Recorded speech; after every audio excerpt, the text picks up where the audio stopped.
From Rabash, the article is, but the more they afflicted them. The Klippah of Egypt is a general Klippah. It is where the sparks of Kedusha, holiness, fell, which the people of Israel, who were in Egypt, had to correct. Thus, first there must be pain and affliction for not being able to exit their governance, as it is written, and the children of Israel sighed because of the labor. And they cried, and their cry came up unto God because of the labor. And God heard their groaning. Again, the Klippah, shell, of Egypt is a general Klippah.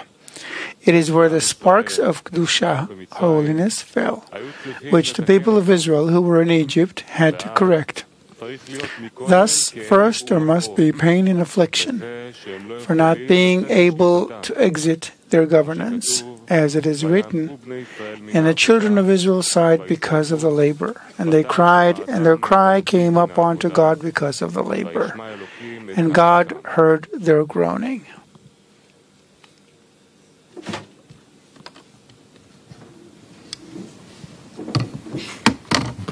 Доброе утро, дорогие товарищи. Сегодня с вами дежурит. Good morning, dear friends.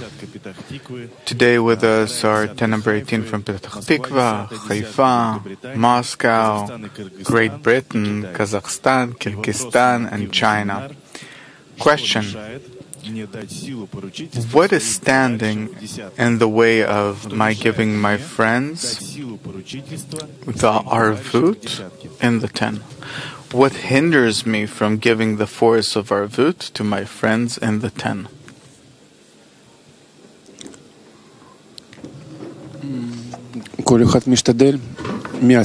Each one in the 10 tries and draws the light, and it depends on how each 10 unites as one and feels it. If I heard correctly, what hinders me from giving the force of arvut? Of uniting? That's easy. Thank God. We can count many factors.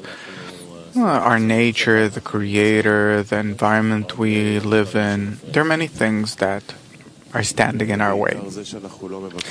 Especially the fact that we're not asking for it from the Creator, together with work among us, so that the request of Him will be correct. Our nature, the Creator Himself.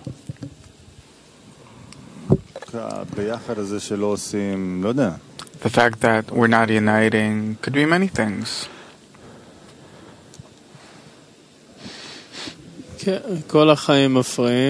Life hinders, and the lack of lack. I think the thing is the chisaron, that a person simply doesn't have the desire to give the power of arvut to the friends in the 10. And this is what we're trying to build between us, so that we'll have this desire. It's a demand that we have to come to. We have to demand of the Creator that controls everything one way or another, to ask for it to be this way, to rise a bit above our nature, and to really have a desire to grant the force of arvut and support, help, and mutual bestowal. And the upper force stands behind the scenes and moves all the characters and activates in us the right desire. Depending on what angle you're looking from, we can also say that nothing's standing in the way of our connection. The only thing that we need is desire, and then immediately everything falls into place. It's all a kind of it's inner work. A lack of greatness of the Creator, meaning we have to add more and more greatness of the Creator all the time, so that we will have this feeling that there's this ability that He wants to give to us, that everything is ready from above in order to give it to us. And then we'll be able to turn to Him, and there'll be an atmosphere of attributing everything to Him.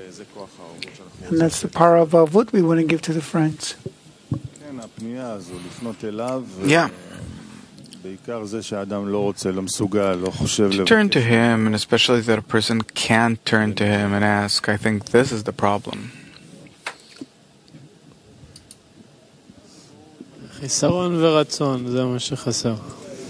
Chisaron, the lack, and the desire. What's standing in my way? Probably I'm standing in my way. Lack of my desire to really do it and turn to the Creator, who's controlling everything. Rav, I think the main reason why we cannot achieve avut is that we're not aware that the common power of the group is the Creator. And therefore, we're not relating to the group on the whole as the Creator. And we're giving avut to the Creator. We connect to the Creator. So the group and the Creator are synonymous. They're one and the same. Except He has to be revealed there to the extent that we develop the right attitude toward Him or to the group, which is the same. The fact that we separate the group from the Creator is what makes it very difficult on us to achieve avut.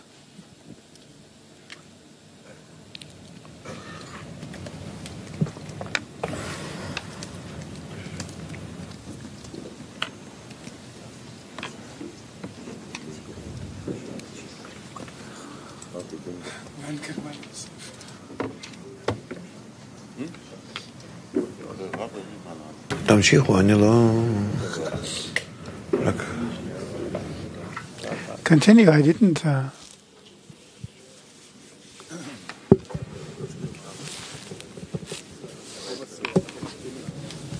Next question.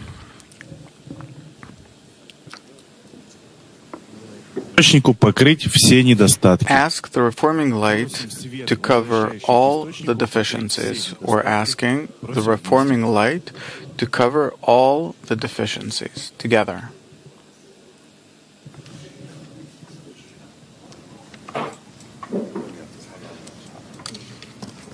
Silent workshop.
קבל השם חזק ויאמץ ליבך ויאמץ ליבך וקבל השם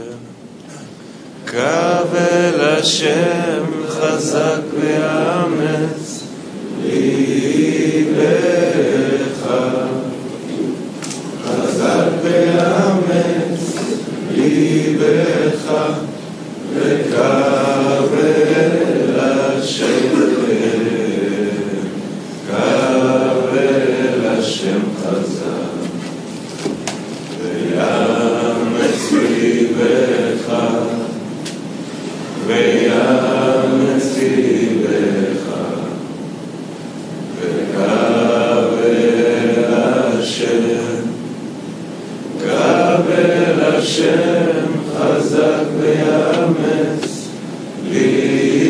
ליבך, חזק ואמץ ליבך, וקבל השם, קבל השם חזק.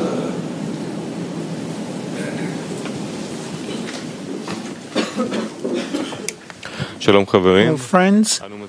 We are reminding you we're not using phones during the lesson, except people on duties who receive personal permission. Anyone asking a question should stand up, hold the microphone close to his mouth, and speak clearly.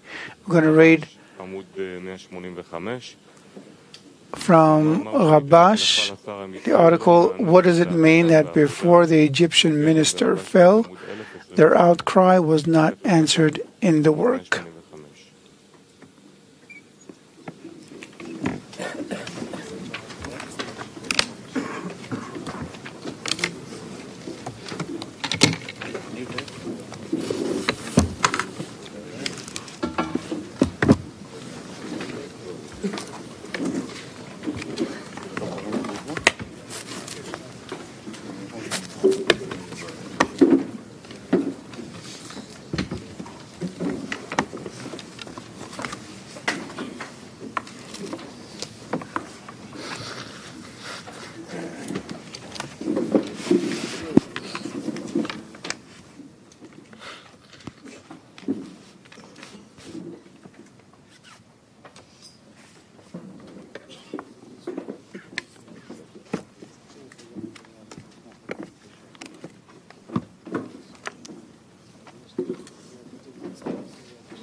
We are reading in the writings of Rabash, what does it mean that before the Egyptian minister fell, their outcry was not answered in the work? You can download the text at cam.tv, also ask questions through the site during the lesson. Especially while reading these materials, these articles, these materials for the Pesach, we have to read these materials together. All of these materials, they especially bring the reforming light that connects us, and this is the main thing about Pesach, that we come out from our disconnection, that we really wanted to connect and we couldn't, and now we shift into the ability to connect. This is what Pesach means, literally meaning to skip over. And we have to see how it happens in the group, how we don't want it, can't do it, the need for connection. This comes from the sons of Jacob that were against Joseph, and up to the point where finally we start feeling how important it is. This is the entire process of Egypt. That gradually we come to understand the need for connection, and up to the point where we decide that this is the only thing that we're lacking, then we come out of Egypt. We rise above the separation, and we merit the reforming light that connects us. Not that it reveals different forms of connection or disconnection but connects us. This is what's called already outside of Egypt. So we have to see the entire process, the way it happens between us, and let's think about that, please. So the writings of Rabash, article, what does it mean that before the Egyptian minister fell, their outcry was not answered in the work? The Zohar says, as long as their minister had dominion over Israel, Israel's outcry was not heard. When their minister fell, it is written, the king of Egypt died. And promptly, and the children of Israel sighed from the work. And they cried, and their outcry went up to God. But until then, their outcry was not answered.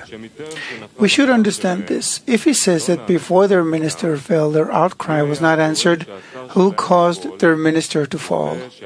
So that afterward, it would be possible for their outcry to be heard.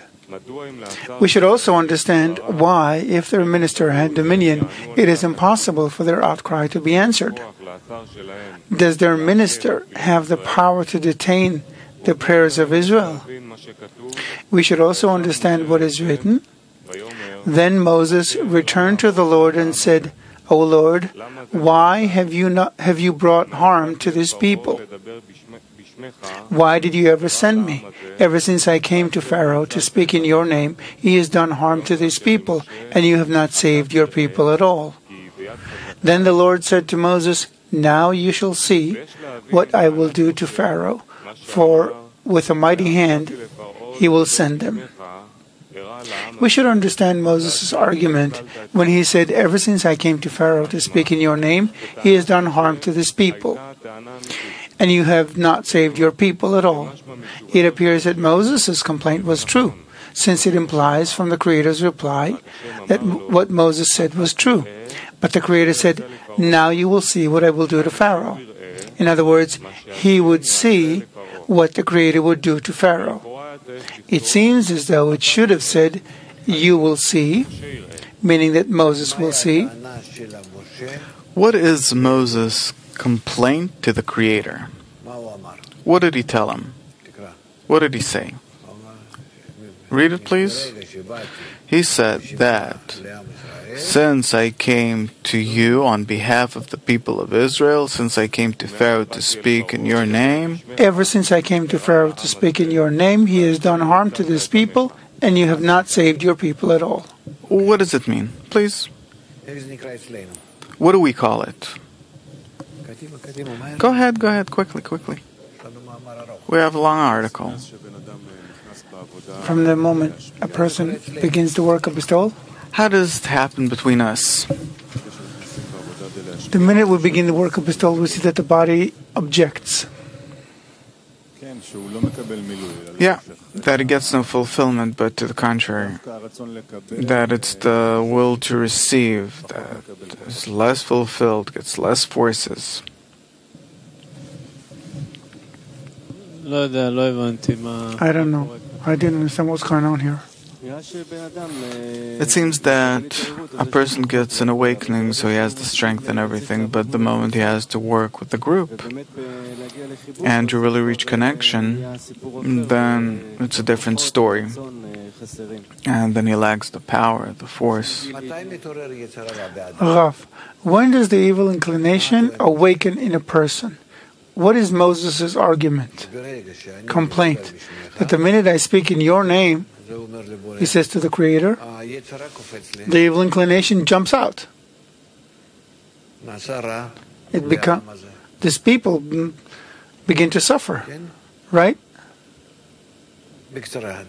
So, talk about it, but concisely. Read it again. Well, what is written? Then Moses returned to the Lord and said, O Lord, why have you brought harm to this people? So it's a complaint to the Creator. He said, why did you send me? Ever since I came to Pharaoh to speak in your name, he has done harm to this people, and you have not saved your people at all. Then the Lord said to Moses, now you shall see what I will do to Pharaoh, for with a mighty hand I will send them. Yeah, so this nation will have some kind of form precisely because you're mentioning my name, that you position the evil inclination against the good inclination, the creator against Pharaoh, until it'll happen at the end of the process, the state, the situation. But it's natural. Once they talk about the work in order to bestow, then, of course, all the problems begin. Is this clear?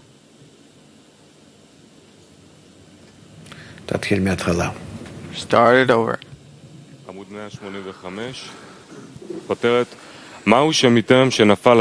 What does it mean that before the Egyptian minister failed, their outcry was not answered in the work? The Zohar says, as long as their minister had dominion over Israel, Israel's outcry was not heard. When their minister fell, it is written, the king of Egypt died, and promptly, and the children of Israel sighed from the work, and they cried, and their outcry went up to God. But until that time, their outcry was not answered. We should understand this. If he says that before their minister fell, their outcry was not answered, who caused their minister to fall, so that afterward it will be possible to hear their outcry?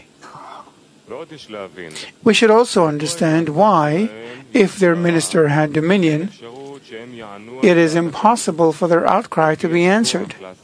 Does their minister have the power to detain the prayers of Israel? We should also understand what is written.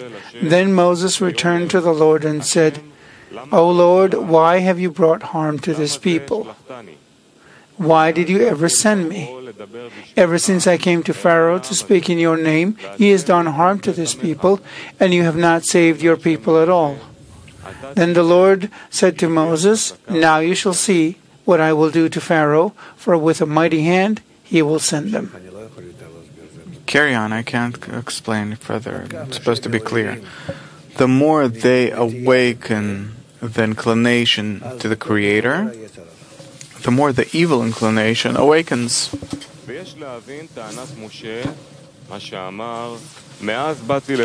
We should understand Moses' argument when he said, Ever since I came to Pharaoh to speak in your name, he has done harm to this people, and you have not saved your people at all. It appears as though Moses' complaint was true, since it is implied from the Creator's reply that what Moses said was true. But the Creator said, Now you shall see what I will do to Pharaoh. In other words, he would see what the Creator would do to Pharaoh. It seems as though it should have said, You will see, meaning that Moses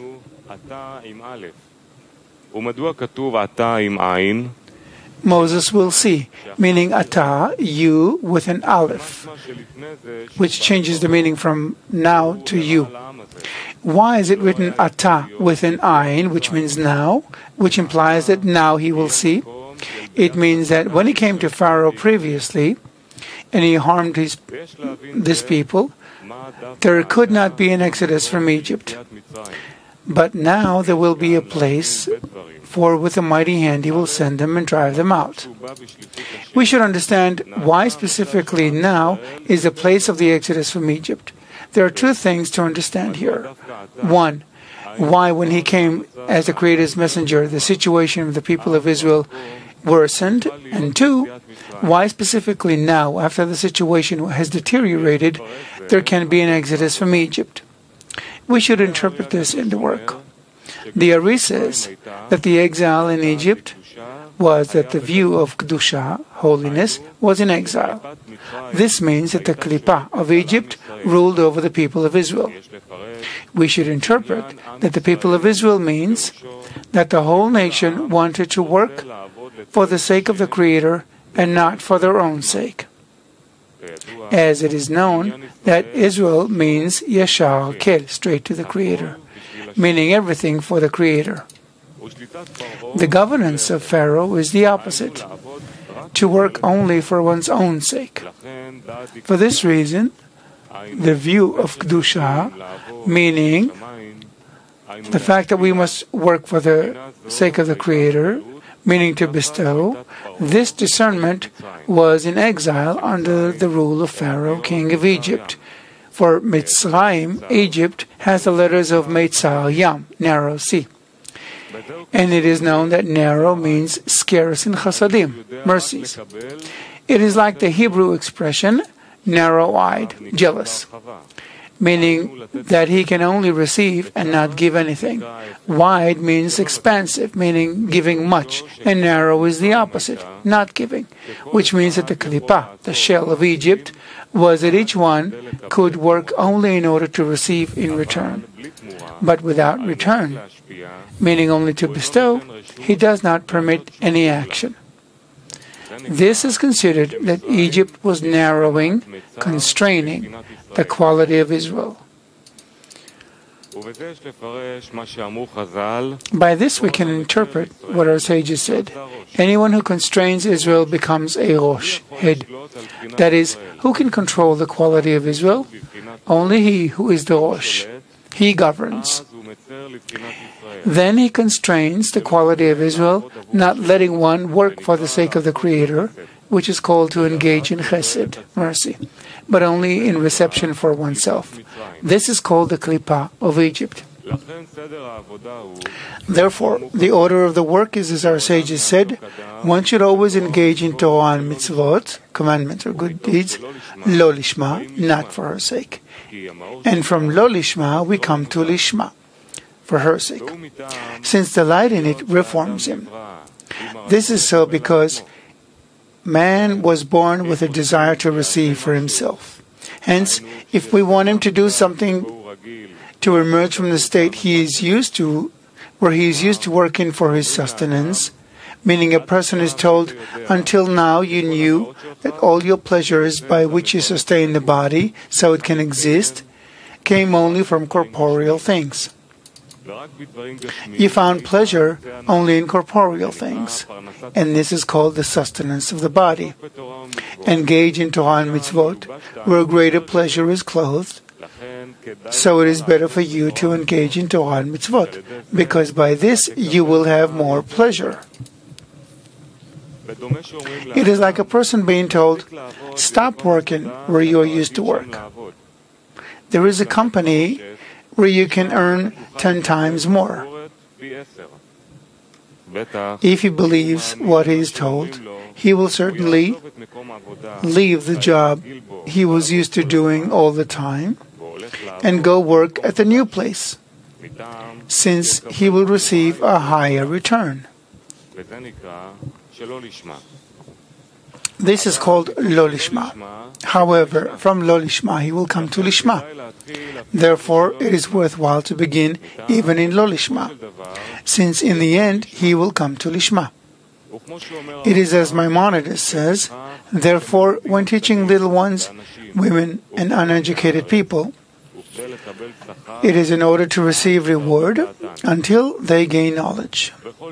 All this is because the body understands only the mother tongue.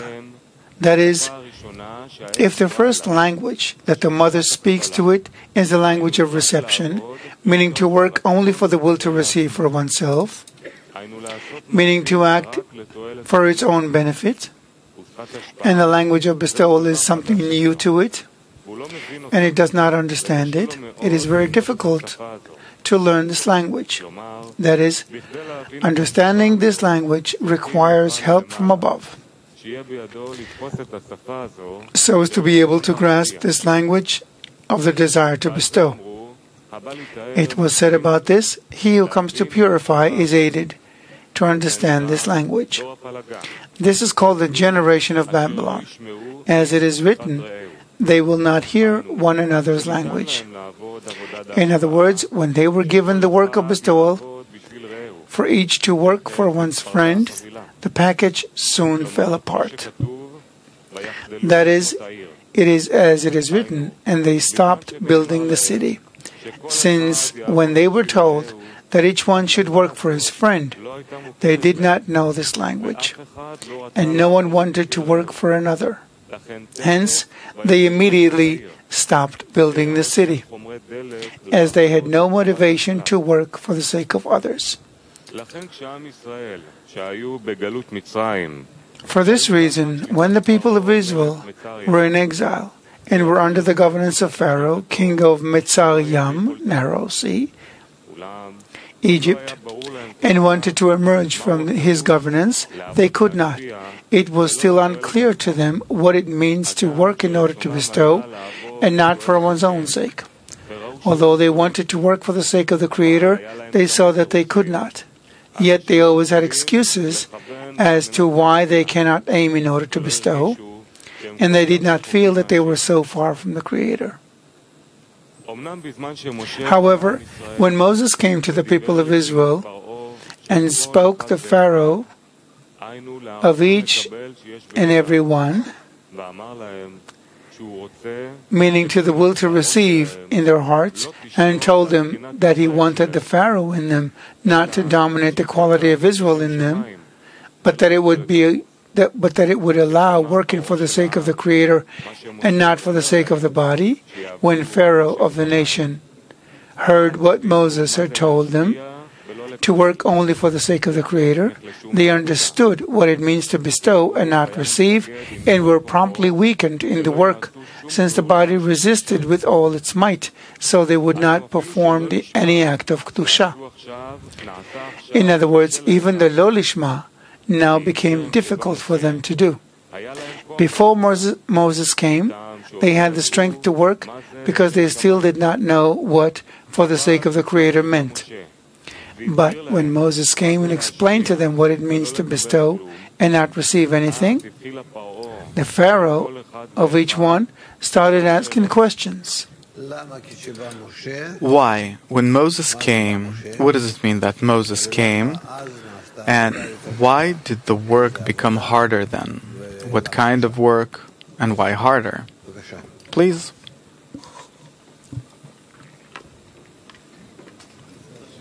No. Quickly.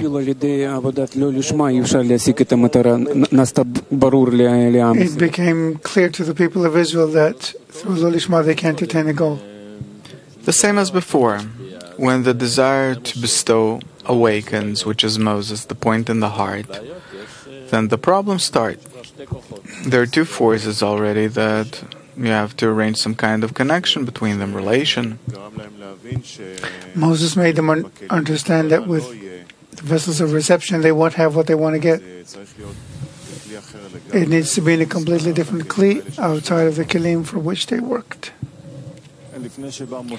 Before Moses came, man works for himself, for his own benefit, for his will to receive, to get a reward. And when Moses shines, he understands that he'll have nothing for himself in his own kelim as a result.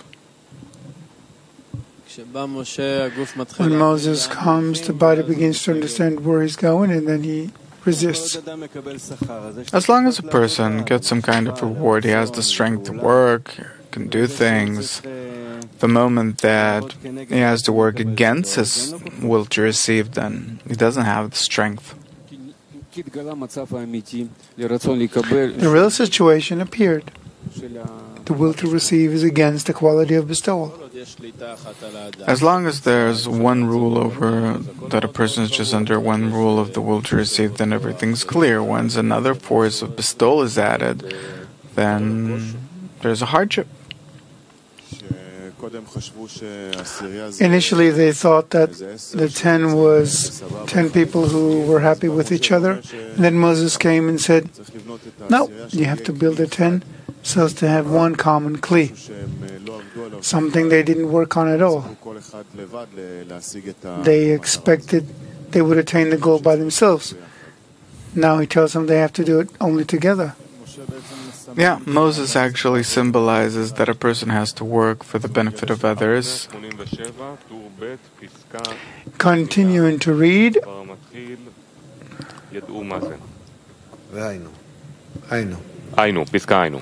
In the paragraph, in other words, even the Lo Lishma now became difficult for them to do. Before Moses came, they had strength to work because they still did not know what for the sake of the Creator meant. But when Moses came and explained to them what it means to bestow and not receive anything, the Pharaoh of each one understood and started asking questions. 1. As it is written, Pharaoh asked, "Who is the Lord that I should obey his voice?" 2. Then came the wicked one's question, who asked, "What is this work for you?" It follows that once the people of Israel heard from Moses that they must work for the sake of the Creator, the real resistance to the evil in man began. This is the meaning of the words, "Then Moses returned to the Lord and said, O Lord, why have you brought harm to this people? Ever since I came to Pharaoh to speak in your name, he has done harm to this people." In other words, the body, which is called Pharaoh, began to resist the work. How is it that Moses doesn't understand this? Who's Moses in a person? Go ahead. Who's the Moses in a person?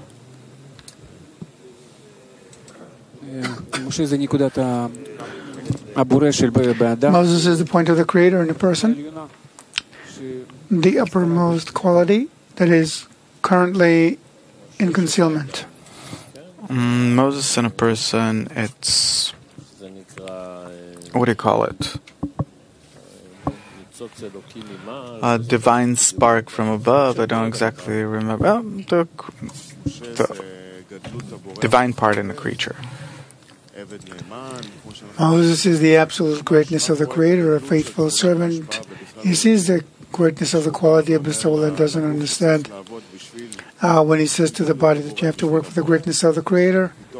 All of a sudden he's told, no, suddenly there's resistance. They don't see any benefit in this. Like we learn that... Rav, what's the difference between Joseph and Moses? What's the difference between Joseph and Moses?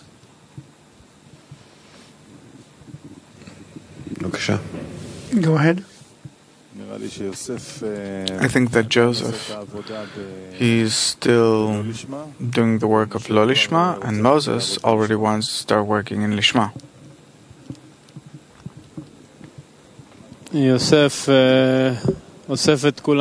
Joseph gathers everyone to connection, shows them how through connection you'll get something. Moses is a personal inclination that leads a person.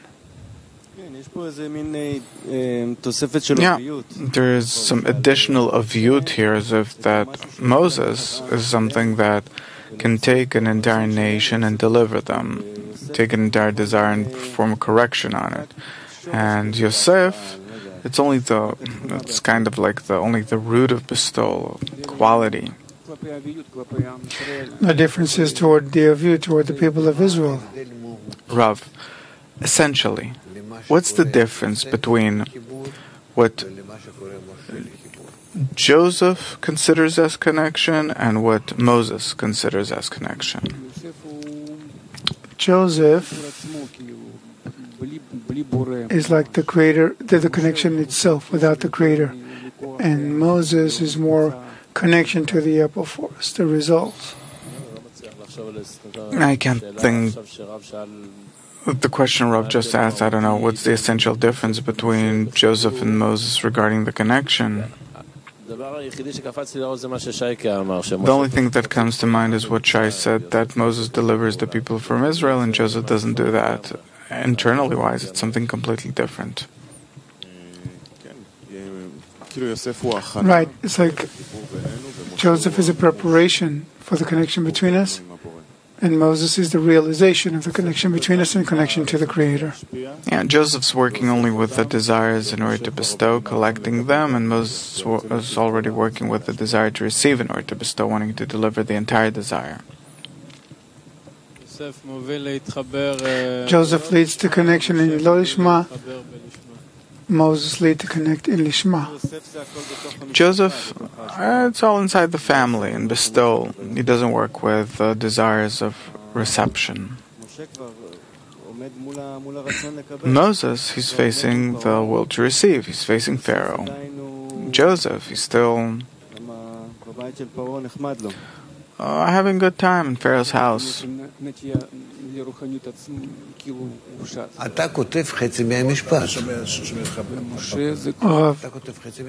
You're writing half the sentence. What did you write in Hebrew in the question?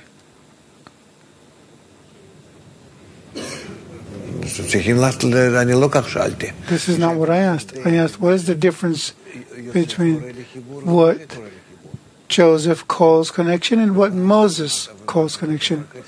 And what did you write? What is the fundamental difference between Joseph and Moses? It's not Joseph and Moses.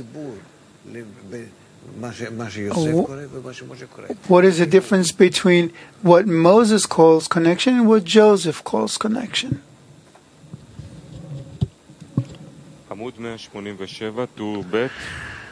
Continuing to read from the paragraph, it follows that Moses says.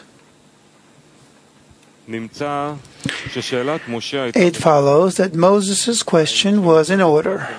That is, intellectually, we understand that if we observe Torah and Mitzvot, that the Torah and Mitzvot that the Creator commanded, the order should be that if we engage on the path of truth, the work should certainly be stronger, since we are marching on the path of truth. Whereas lo lishma is not the path of truth. Hence, when Moses came to speak in the name of the Creator, the work should have been stronger, meaning to overcome the evil with the quality of truth. Yet, what did Moses see? It is written, "Ever since I came to Pharaoh to speak in your name, he has done harm to this people." Meaning the work to overcome the evil has become harder. In other words, not only did they not become better, meaning had more power to overcome the evil, but on the contrary, the evil gained more power. Yet the truth is that before we know what it means to do everything in order to bestow, the evil in man does not show its resistance all that much, since it is given a holding place while engaging in Torah and Mitzvot. Yet, when the body hears what it means to bestow upon the Creator and not receive anything for one's own sake, meaning wanting to completely uproot the evil and not give it any grip on one's Torah and Mitzvot, of course it resists with all its might and does not allow being cancelled. And from here we can see how much you really need a group, that there's no better place where we can learn what does it really mean to be in order to bestow, how to correctly relate to the Creator. Here you have the rejection, the hate, the envy, the honor, the disrespect, everything. You have that in the group, and if we overcome that and invert our attitude, our relation, then we correctly direct ourselves at the Creator. There is no other way to calibrate ourselves to the Creator in the form of in order to bestow, but in the group, where all in all, the entire calibration, correction, correct arranging of the Kli, only in that can you receive the new correct form.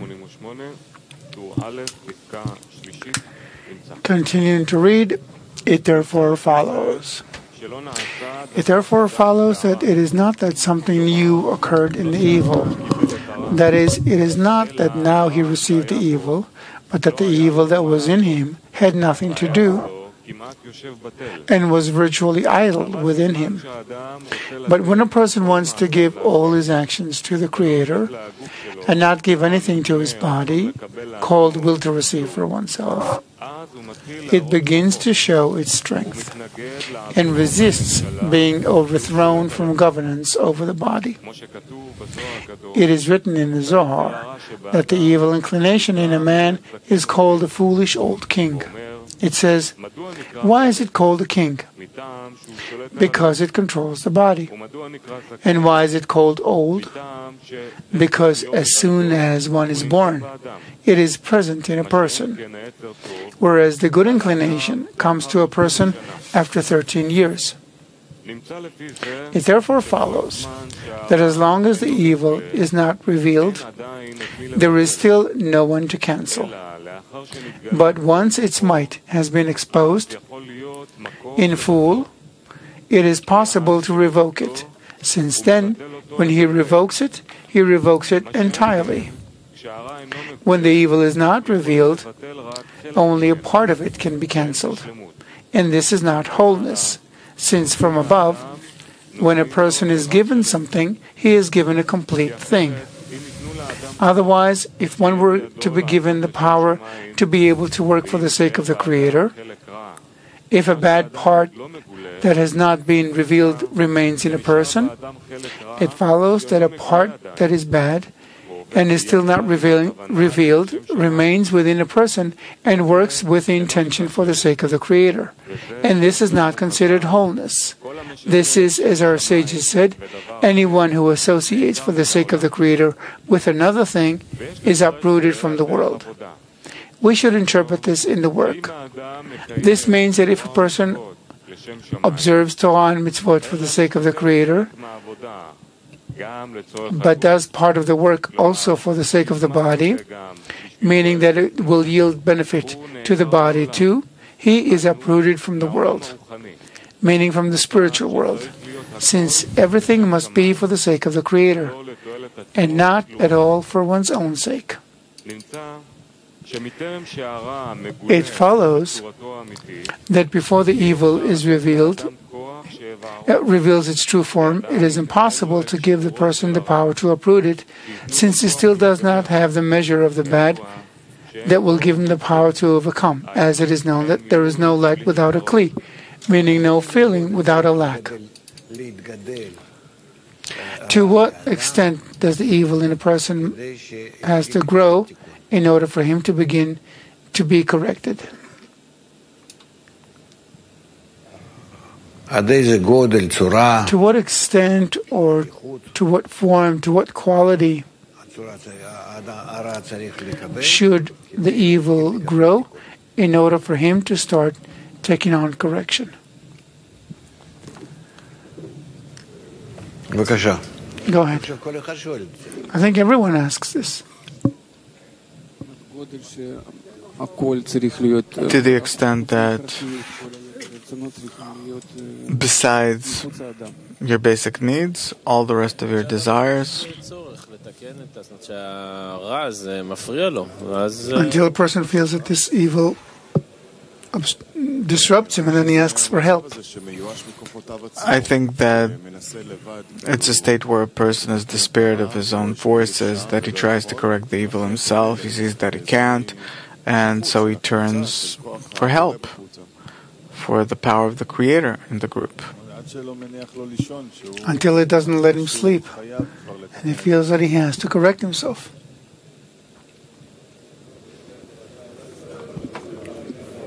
First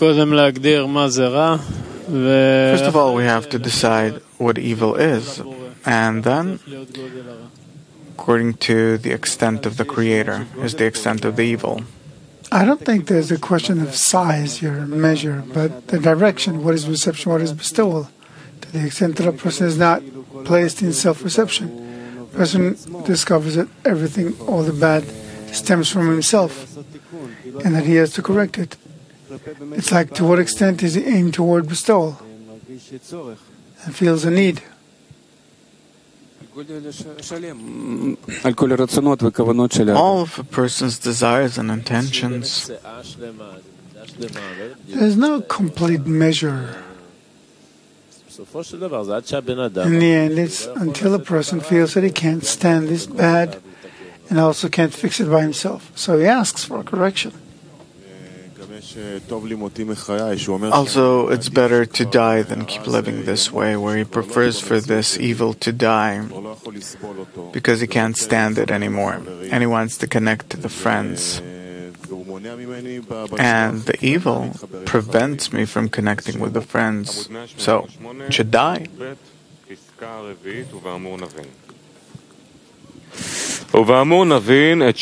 According to the above, we can understand the Creator's answer when he told him, "How you shall see what I will do to Pharaoh."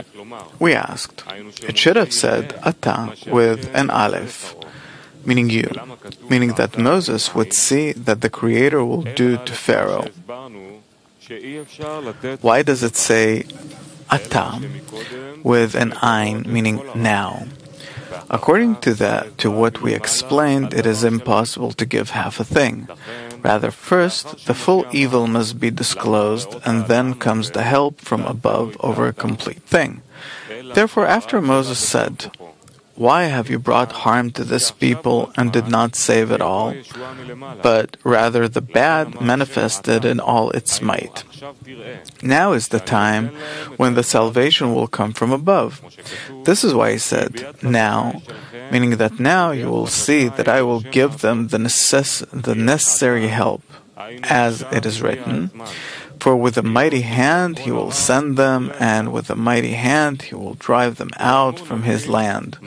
For only now it is the time, since all the bad has been revealed in them." Now we can understand why, when Moses came as the Creator's emissary, their situation grew worse. The reason is that this is not regarding that they grew worse, but that when Moses let them see what it means that they must work for the sake of the Creator, as it is written, "Ever since I came to Pharaoh to speak in your name," meaning that we must work for the sake of the Creator, and the quality of Pharaoh must descend from its throne. There was room for the revelation of the evil. It follows that by Moses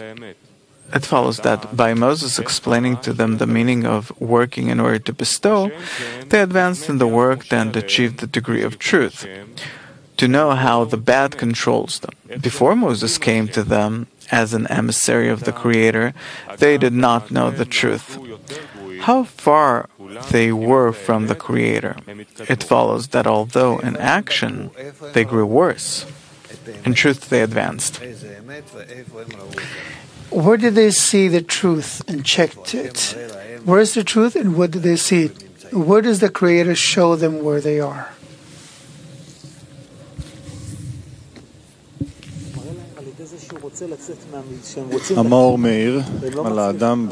The light shines on a person doing the work, showing him how far from bestowal he is, how everything about him is in order to receive, that he's incapable of working on connecting with others. I guess they discovered the connection with respect to the truth.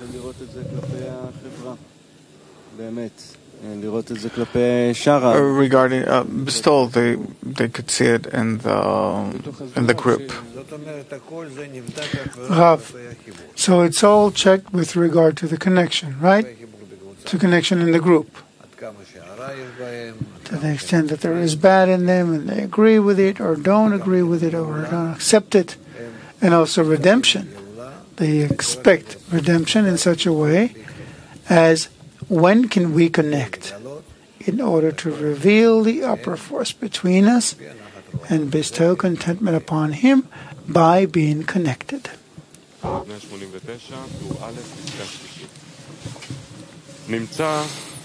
אגם במעשה הם נעשו יותר גרועים, אולם בבחינת האמת הם התקדמו.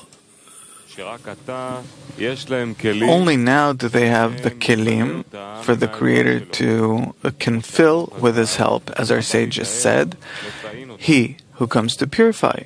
is aided. Now we can also understand the second question. Why specifically after they grew worse, the time came when the Creator gave them the help? This was so because only now do they have kelim that are ready to receive a complete thing. This is why it is written, "Now you shall see," with a 9.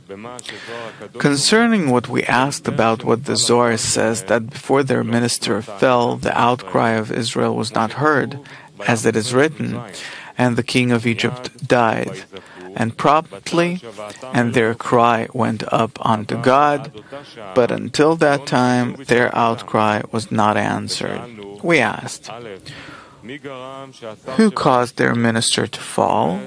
And 2, why does their minister have the strength to detain their prayer? We can understand this the way Bala Sulam said, as is presented in the book A Sage's Fruit.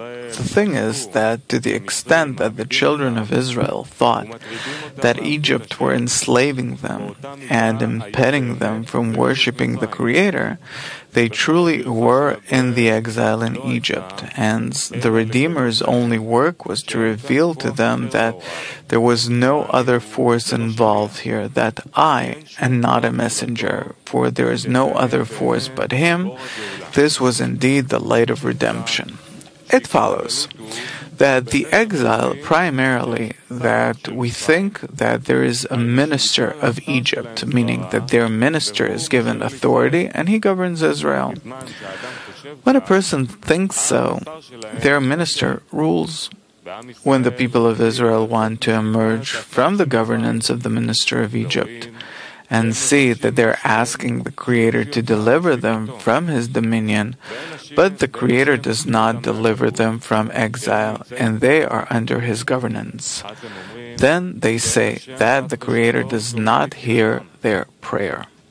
The evidence of this is that He does not hear their outcry, since they see that they keep regressing instead of progressing. In other words, each time they see that they are further from the work of bestowal, since it makes sense that according to the work and toil that a person gives and prays to the Creator, He would deliver him from Pharaoh's governance. Yet, each day he sees the opposite. That is, each day he sees that Pharaoh is ruling over him with more power, meaning he sees that he is more connected to the will to receive, and also more remote from the desire to bestow. For this reason, a person says that the Creator does not hear a prayer. This is the meaning of what the Zohar says, that as long as their minister was given dominion over Israel, Israel's outcry was not heard. This is considered that their minister detains the prayers of Israel. That is, the people of Israel say so. Otherwise, why does the Creator not hear their outcry? And what happens in the end? Meaning after the full form of the evil has been revealed to them, and they did not escape the campaign in the middle of the work. At that time they are rewarded with seeing the truth, that there is no minister of theirs here who has detained their prayers, but the Creator Himself did everything as it is written, "For I have hardened his heart." That is, the Creator made them see each time how far they were from Kedusha, meaning that the Creator revealed to them the bad, that I may set these signs of mine. Thus, specifically by revealing all the bad, the Creator can give them the help for a complete thing. Accordingly, it means that when they were rewarded with seeing, and the king of Egypt died, which the Zohar calls the fall of the ministers, this awareness that they thought that there was a minister to Egypt and that he had authority and was detaining their outcry so it would not be heard above, that view has fallen from the people of Israel. Instead, Now they were rewarded with saying that there was no minister to Egypt to detain the prayer of Israel from being accepted. Rather, the Creator did hear their prayer, and the Creator hardened their hearts. That is, the Creator wanted to reveal the form of evil called will to receive for oneself. That is, the Creator wanted the real form of evil, called will to receive for oneself, to be revealed. It follows that He did hear their outcry. Were it not for the awakening from below of the people of Israel who want to emerge from Egypt's governance, meaning when they saw that all their work was in favor of the will to receive for themselves, called Pharaoh, king of Egypt, without this awakening, the Creator would not reveal to them the form of the bad. The Creator shows the form of the bad only to Moses, who want to emerge from the governance of the bad. They think that they're growing worse each time, when in truth it is common sense that everything in which we exert, we advance more or less, but we do not regress. The answer is that we're not regressing. Rather, we are advancing to the form of the truth of how much the bad can work within them. Then, when they have a complete clear of evil, the Creator gives them the help, and then everyone sees that the Creator did hear the prayer the whole time. According to the above, it is clear that they thought that there is a minister of Egypt who detains the prayer. We asked, why does this minister have the power to control the prayers of Israel? The answer is that this is what they thought. The second question, what caused their minister to fall from his authority? It is that they worked all the time and did not escape the campaign until there was room to reveal all the bad. Then they were rewarded with the truth. Until then, there was also no minister here of theirs, but they thought so. It follows that the two things come at once, which our sages call his divorce and his hand come as once. According to the above, we need great strengthening and not escape the campaign, but to believe that the Lord hears the prayer of every mouth, and there is no other force in the world, but only one force, that of the Creator, and He always hears everything that is turned to Him. Questions? Yes. Why does Moses have a complaint to the Creator? Doesn't he know that there should be this process, that they're not ready, they have to reveal the truth, and only then they'll have the killing? Also Abraham. Why do they have complaints to the Creator? They don't have a complaint to the Creator? Why do they have a complaint to the Creator? Who else should you have a complaint to? Maybe to Israel. Israel. No. No.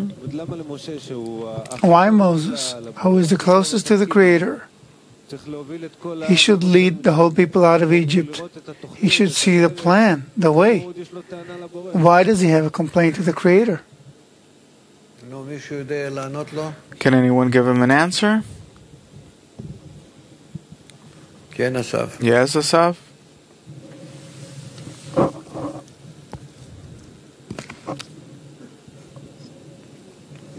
Maybe because only he feels the problem? Israel are fine, in Egypt with the garlic and onions and whatnot. If a person's doing the spiritual work, he has no one else to turn to. Is there any other factor? So, but why does he have a complaint? That he turns to the Creator, that's okay. But why does he turn in a negative way? Because these are scrutinies. Why like this? Why like that? It's all the time the raising of man, of the chisaron, the deficiency. It all comes to a person from his heart, by order of degrees. It's not that you can determine anything here. All of these degrees, they're determined from the beginning to the end of correction, of creation. Everything that you're going to ask, everything that's going to happen inside you. It's not something that a person can choose, the created being can choose.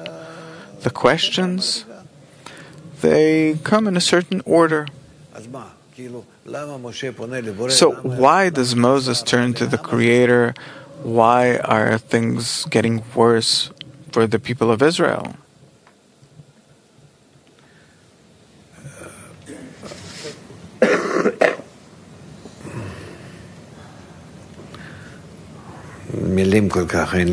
I don't really have the words to explain it.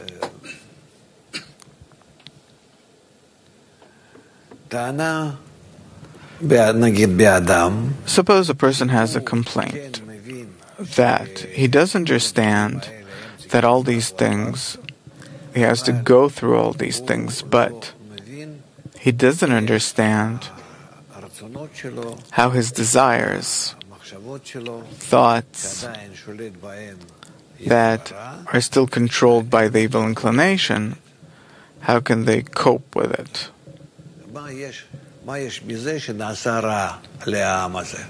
Oh, what do you get out of making things harder for this people? Their thoughts, their feelings. What's the use? I understand that this is how it's supposed to be, but the fact that my desires and thoughts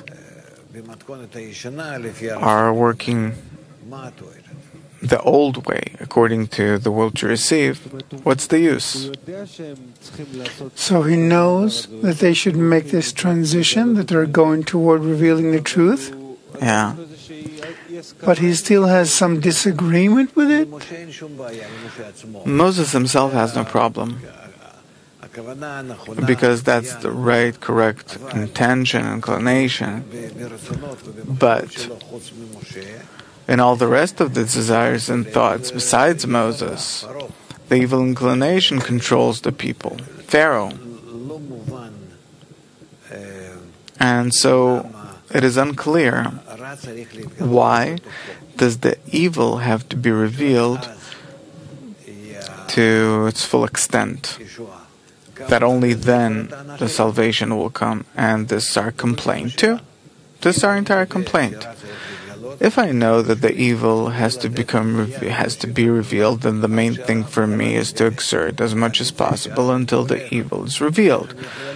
But how can I go against my nature then? Again, you have to be connected to the Creator. So this is where all the work is. Yeah?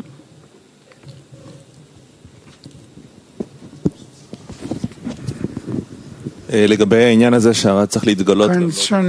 the evil having to be revealed to the full extent, you'll need a complete desire to receive a complete thing from above. So how can the correction advance gradually? I don't understand the question. I don't understand his question either, but I don't understand yours. It's written in the article, as you just said, that a person has to have a complete desire, complete recognition of evil. Yeah. We know that the correction happens gradually. So how can it happen gradually? Because it should be at once. No, it's impossible all at once. A person can't bear it all at once, and nothing can be revealed all at once, but only through something and its opposite. Can you explain the term complete desire? A complete desire. That it stands against the desire. We don't know complete or incomplete or half or quarter or complete. We don't know. But that it stands against the light and becomes like it. Where, how, we don't know. When does it become complete? Suddenly. But it has to be revealed one after the other. There's no other way to do it. In everything there has to be plus and minus, light and darkness. This is the only way that you can advance. So what is this term he's talking about, that from above only a complete thing is given? From above, you get a complete thing when your desire to receive has reached a complete state, where it's equivalent to the portion of light facing it, then it will receive degree after degree, but you don't know. The upper light is divided into 125 degrees, but you don't know what degrees. You're not there.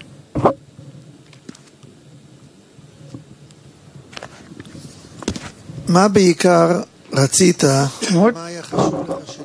was important for you that we would get in reading Rabash?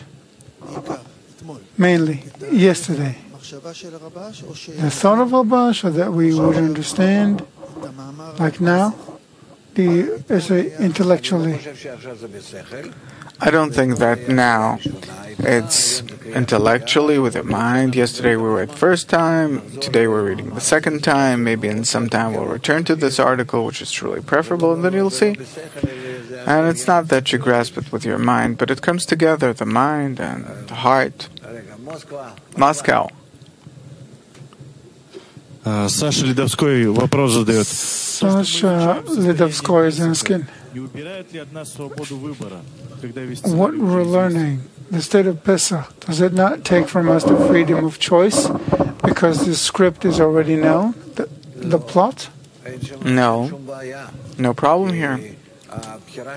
Because your choice is only to strengthen your connection with the friends in the meantime, and it's all in your hands. And if you won't do it, then you'll be on the path of suffering. And if you do, it's going to be the path of Torah. And your choice is between these two. You'll advance for sure. The only choice is in what way, what path. Away from Croatia is asking, how does the will to receive become convinced to work in bestowal in the state of Lo Lishma?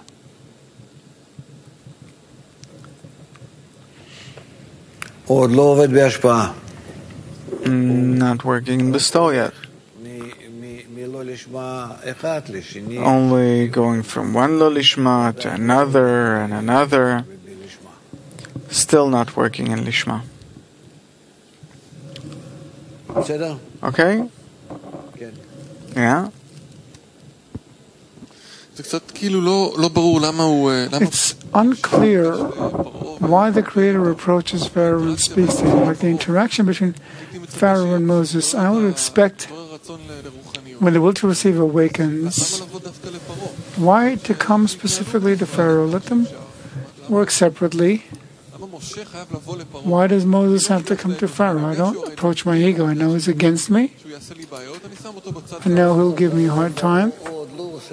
No, he's not giving you he's not giving you any problems yet. Once he will give you problems, then from the ego will jump such a point that you'll start crying out to the Creator. You'll start discovering, due to the extent of the evil, as he says, that they felt bad, but not enough. The people will feel worse, that as a result of the evil that they'll feel, they'll have a complaint to the Creator from the depth of the evil. Does that mean that I shouldn't prevent myself from, let's say, going with my desire for spirituality to go to my ego and talk to it about it? We don't determine anything by this. It's artificial actions to go, not to come to Him. We just need to strengthen the connection in the group. From the connection in the group, we'll see as much as we're not worthy, we don't want it, we hate it, we reject it, and because we have no choice, and the troubles and problem comes about the group specifically, and then we have no choice, and we turn to the Creator. If we work correctly, we turn to Him, because He is in the connection. We have to discover Him. And if we don't connect, so there's no Moshe, no connection to the Creator. This is the simple work. Connection, and that's it. Okay? Test. We'll move to the next part of the lesson.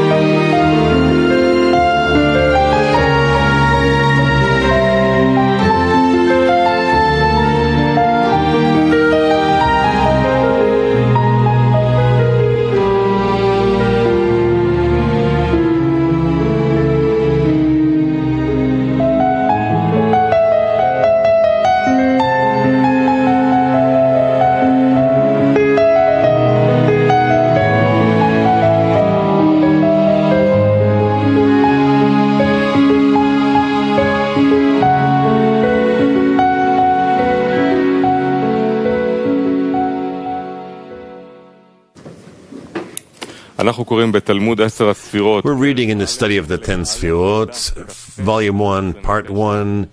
We're studying the table of questions for the meaning of the words. You can find this in Kabbalah.info. You could send questions during the lesson through our site. Yeah, so we're going to read every question and the answers.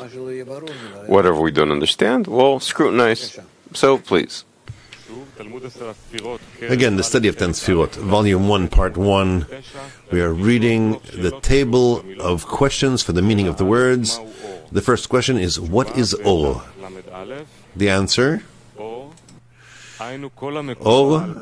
everything in the Olamot, in the worlds, that exists as existence from existence, which is everything but the substance of the Kilim.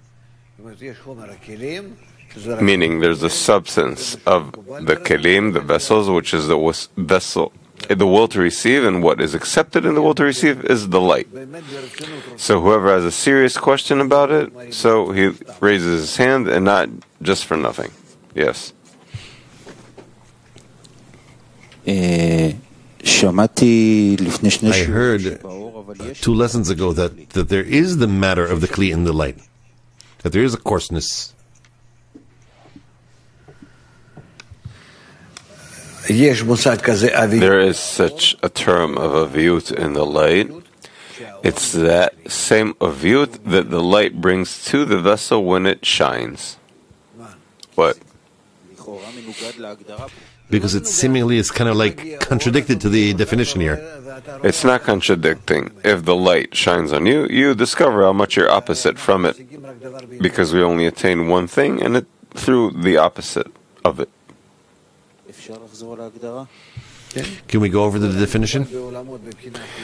Everything in the olamot, the worlds, that exists as existence from existence, which is everything but the substance of the kelim. Okay, so what's the substance of the Kilim? The will to receive. There's no will to receive in the light at all? No, but in the light there's coarseness and the will to receive. It's not in the light itself, but it brings it with it. That's how the light is perceived by the Kli. Yeah. It's not the light itself. When you turn on the light, you see the dirt in the room, right? So the light brings you the dirt. Yeah. Question number 2. What are Or and Kli? The answer, the will to receive in the Netzal, the emanated, is called Kli. And the abundance that he receives, Shefa, that he receives, is called Or. Okay, let's go. The third question, what is Or Agol, round light? An Or that makes no discernment of degrees. We can speak a lot about every definition here, but we see he just gives us simple, basic discernments. Yes. 4. What is Or Pashut? Or Pashut is a light that includes inside it the Kli until you can't discriminate between the light and the Kli. This isn't a simple definition. The all that is mingled with the Kli to the point of indiscriminating the all from the Kli. Keep going. 5. What is the light of Chokhmah? Or Chokhmah is an Or that is extended to the emanated in the first Itpashtut, being the general substance and atzmut of the Netzal. We have the Itpashtut from Keter to Chokhmah, and that light is called Chokhmah. 6. What is the light of Chasadim? The light of Chasamim is a light that clothes the light of Chokhmah and extends to the emanated with the first overcoming. So it's already a response, a reaction from the created being. The light that expands upon it feels as chasadim, as a mercy, meaning the light doesn't have chokhmah and chasadim in it, but towards the will to receive, it is felt as chokhmah, and by overcoming from the will to receive, that is felt as chasadim. Meaning the type of the desire is what determines, and not the light itself that there's any change. But the light, you see the way he says it, Or Pashut, simple light, then Or Chokhmah, then Or Chasadim, meaning the light, it's light. It's the abundance that comes from the emanator, in according to the vessel it exists in. So we see the light in the Kli of Chokhmah is Chokhmah, the light that is in Kli of Bina is the light of Chasadim, but itself, you can't speak about it on its own, because it only discovers what the Kli feels. Understood?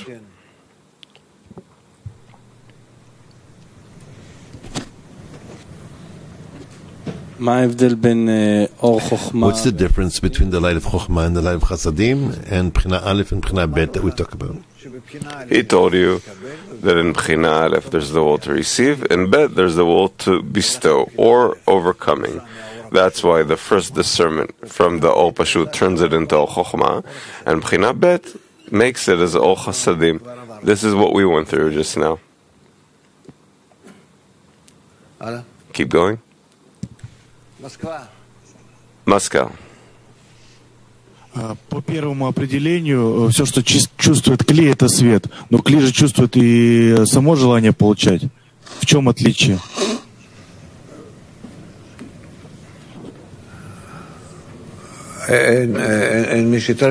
There's no translator? What?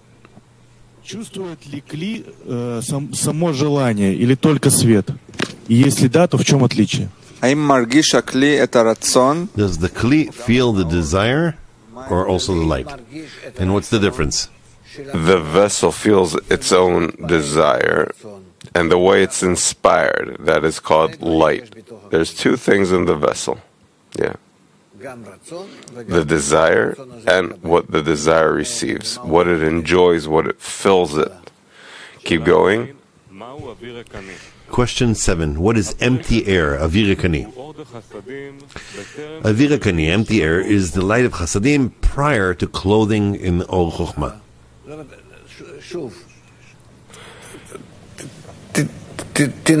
Try and listen in a more precise way.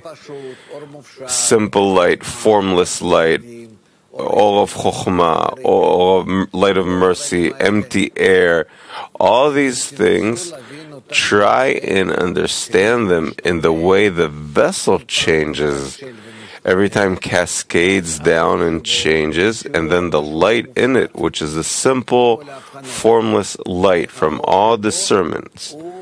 How the light in it receives the form of the Kli. The light doesn't have any form. And at all, there's no light without a vessel. Keep going. Question 8. What is afterwards? Afterwards, meaning that which stems from its previous B'china. Everything we learn in the wisdom of Kabbalah is a cause and effect from the Creator, which is the first cause. And that's why we study it in the way of cause and effect. Yes. Afterwards, it's the effect. Question 9. What is middle? See item 39. And keep going. Question 10. What is one? One, the upper light, Or Elyon, that expands from his atzmut, his essence, is one and as simple as his essence. This is in Ein Sof, so it is in the world of Asiyah without any change and addition of form whatsoever, and that is why it is called one. That's what we say, Hashem Elokeinu, Hashem Echad, that there's no change in all degrees, all the worlds, anything. Also in the Klipot, which He gives them life, also in sanctity, everything is one, the same thing. The vessels are what distinguish or define the light according to their own qualities, to the extent of their equivalence or disparity of form. Clear? Keep going. 11. What is creator? The name creator relates solely to the actual innovation, meaning the existence from absence, which is the substance of the kilim, defined as the will to receive in every essence. It was necessarily absent from his atzmut prior to creation. Read it again, please. Boreh, creator. The name creator relates solely to the actual chidush, innovation, meaning the existence from absence, which is the substance of the kilim, defined as the will to receive in every essence. It was necessarily absent from his atzmut prior to creation. Questions? Yeah. What is defined, united around this innovation? All the innovations in the created being, we ascribe to the Creator, that it came from Him. But without those innovations, without the phenomena in the created being, so we call the upper one atzmuto. What is to unite, to unite into an innovation? That He determines the innovation, that every difference in the creature, so the cause of it is the Creator.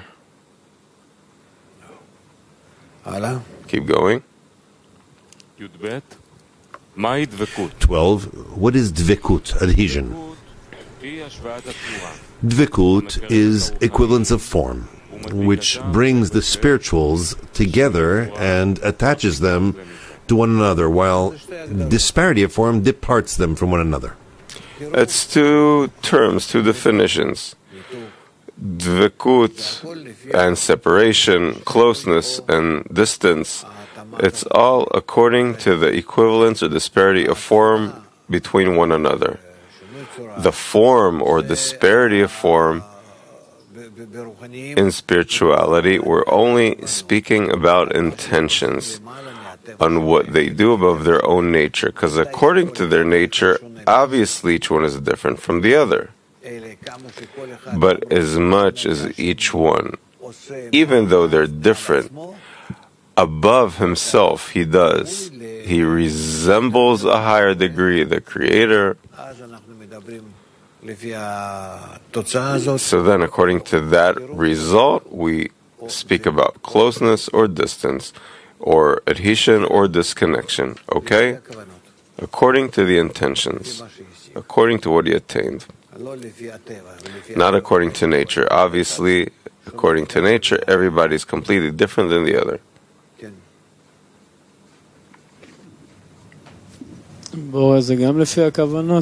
Is Creator also according to the intentions? I don't know. I'm going according to this definition.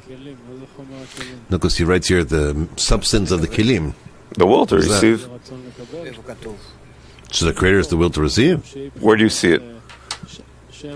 Here it's written, the name of the Creator only unites on the innovation of existence from absence, which is the matter of the kilim alone, which is defined as the will to receive. So what is that saying? That the root for the will to receive is the Creator. So he's the will to receive? The root, the source of the will to receive is called Creator. The root, the source, the cause. What's the root of the will to receive? The cause.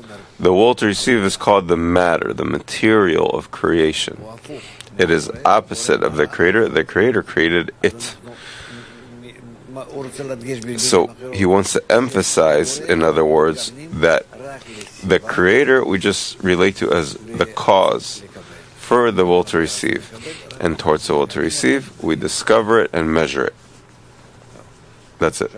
Now, again, dvekut, adhesion or separation, closeness or distance is only measured by the kavanah, the intention, not the material itself.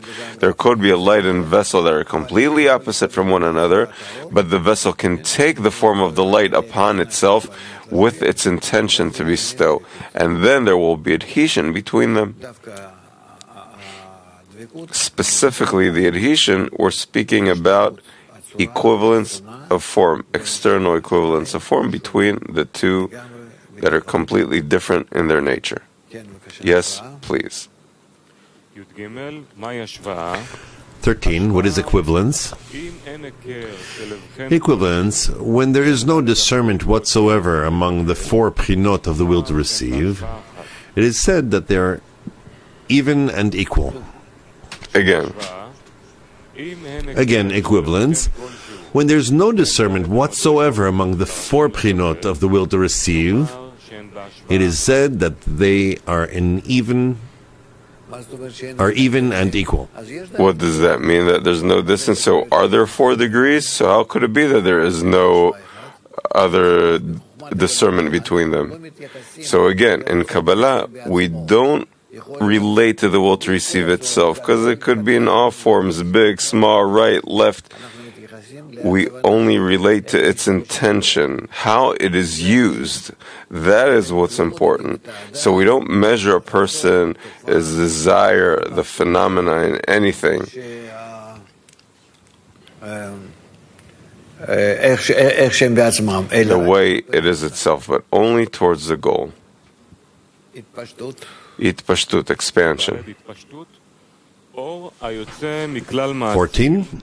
Expansion, itpashtut, light that stems from the emanator to the emanated is called hitpashtut of light. In fact, the upper light is not affected in any way by that. It is like lighting one candle from another when the first is not lessened by it. But the name only indicates the reception of the emanated.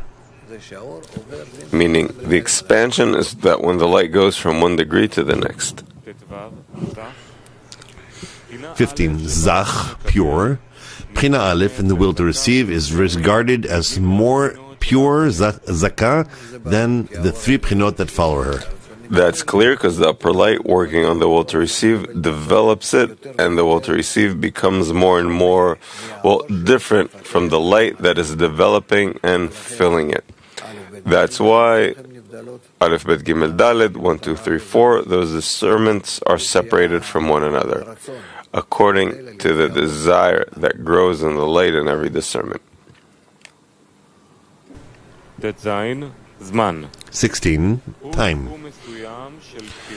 It is a certain sum of prinot that hang down from one another and are intermingled with one another by an order of cause and consequence, such as days, months, and years. What can I add here?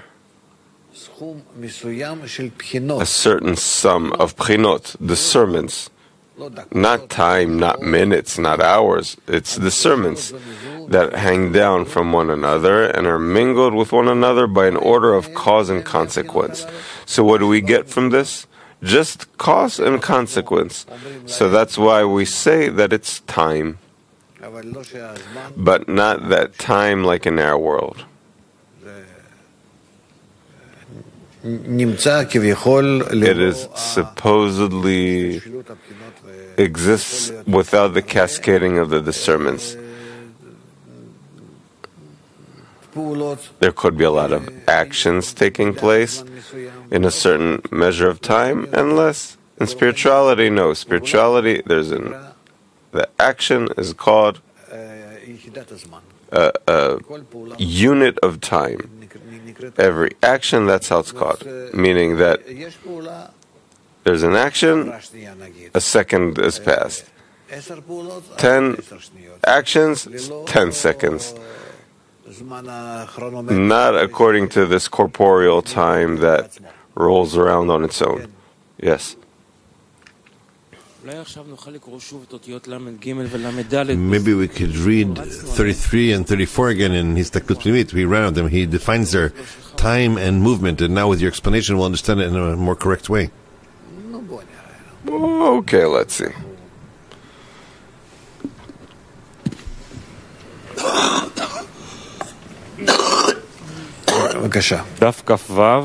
Okay. We're reading in chapter 9, letter 3. Spiritual movement means innovation of disparity of form. So if there's no innovation of form, there's no motion. Let's say a car moves from one place to the other in corporeality. So in spirituality, it didn't move because there's no difference in the car itself. Clear? There's no innovation of form, so there's no motion. Same thing with time. There could be days and nights going by, doesn't matter. If there's no differences, changes, there's no time. Also towards the form, the motion, and the time. Keep going. Oh, let's read. Item 33. It remains to clarify the matter of time and motion, which we stumble upon almost in every word in this wisdom. You should know that spiritual movement is not as tangible as movement from place to place. But the meaning is the innovation of form. For every innovation of form, we call motion. Because that innovation, meaning the change in form that has innovated in spiritual, is different than the prior form that it was in that spiritual. Hence, it's discerned as divided and distant from that spiritual one. And it came out of the control towards herself. And by that, she is completely similar to corporeal essence, in which some part differentiated from her, and it moves and shakes from place to place. Hence, it is considered an innovation of form in the name motion. Clear, right? Okay, let's keep going. Darkness. Darkness. Item 17, darkness. Bchina Dalet in the desire, which does not receive the upper light inside her by the power of restriction, is regarded as shoresh of the darkness, the root of darkness. Again. Darkness, the fourth discernment of the desire, which does not receive the upper light inside her by the power of the tzimtzum, is regarded as the root of the darkness. So here's the question. Is the force of the tzimtzum the root of the darkness? No. The tzimtzum in Bchina Dalet is the root for the darkness. Afterwards we'll scrutinize these intricacies. 18. Chokhmah. It is the light of the atzmut, of the sustenance of the emanated. That's how it was set up by the Creator, that what is received in the will to receive, that light, that force is called the light of Chokhmah, and it is the essence of the created being. He must have it in order to exist. What does that mean? That everywhere, no matter where we have a creation, which is the will to receive, this creation must get a fulfillment called the light of Chokhmah. They say no, in Binah there's only Chasadim. Binah is full of Chokhmah, full of it. And upon it specifically, it develops the Chasadim. Meaning without the light of Chokhmah, there's no created being, no creation, nothing that can exist. Keep going. Item 19, Halal, a void or space. Bchina Dalet of the desire that became empty of light is regarded as darkness compared to the light. With respect to the Kli, she is regarded as a Halal, a space, because Bchina Dalet was not deprived from the emanator in its essence by the restriction, but there is an empty air in it without light. Again, Halal, void, space. The fourth Bchina of the desire that became empty of light is regarded as darkness compared to the light. With respect to the Kli, she is regarded as halal, space, because she, behind Bechina Dalet, was not deprived from the emanator and the atzmut by the restriction, but there is an empty light in it without light. Bechina Dalet meaning now it can be the source of the darkness, the source of the dark light, the black light. Keep going. 20. Before and after. When speaking of relations of cause and consequence of the emanated, we express the cause by the term before, and the consequence of that consequence by the term after. Again, before and after, when we speak of relationship of cause and consequence of the emanated, we express the cause by the term before and the consequence of that consequence by the term after.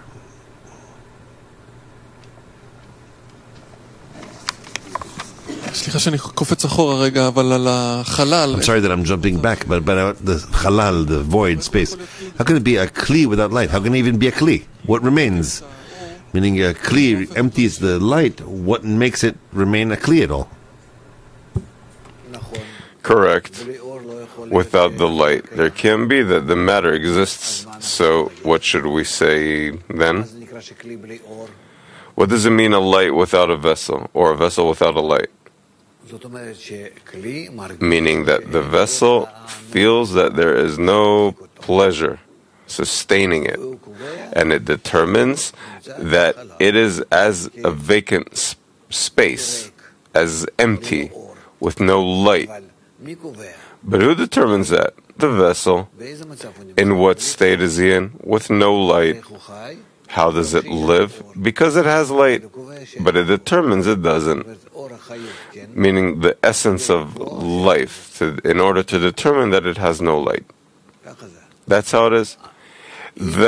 If there's no light in the will to receive doesn't exist.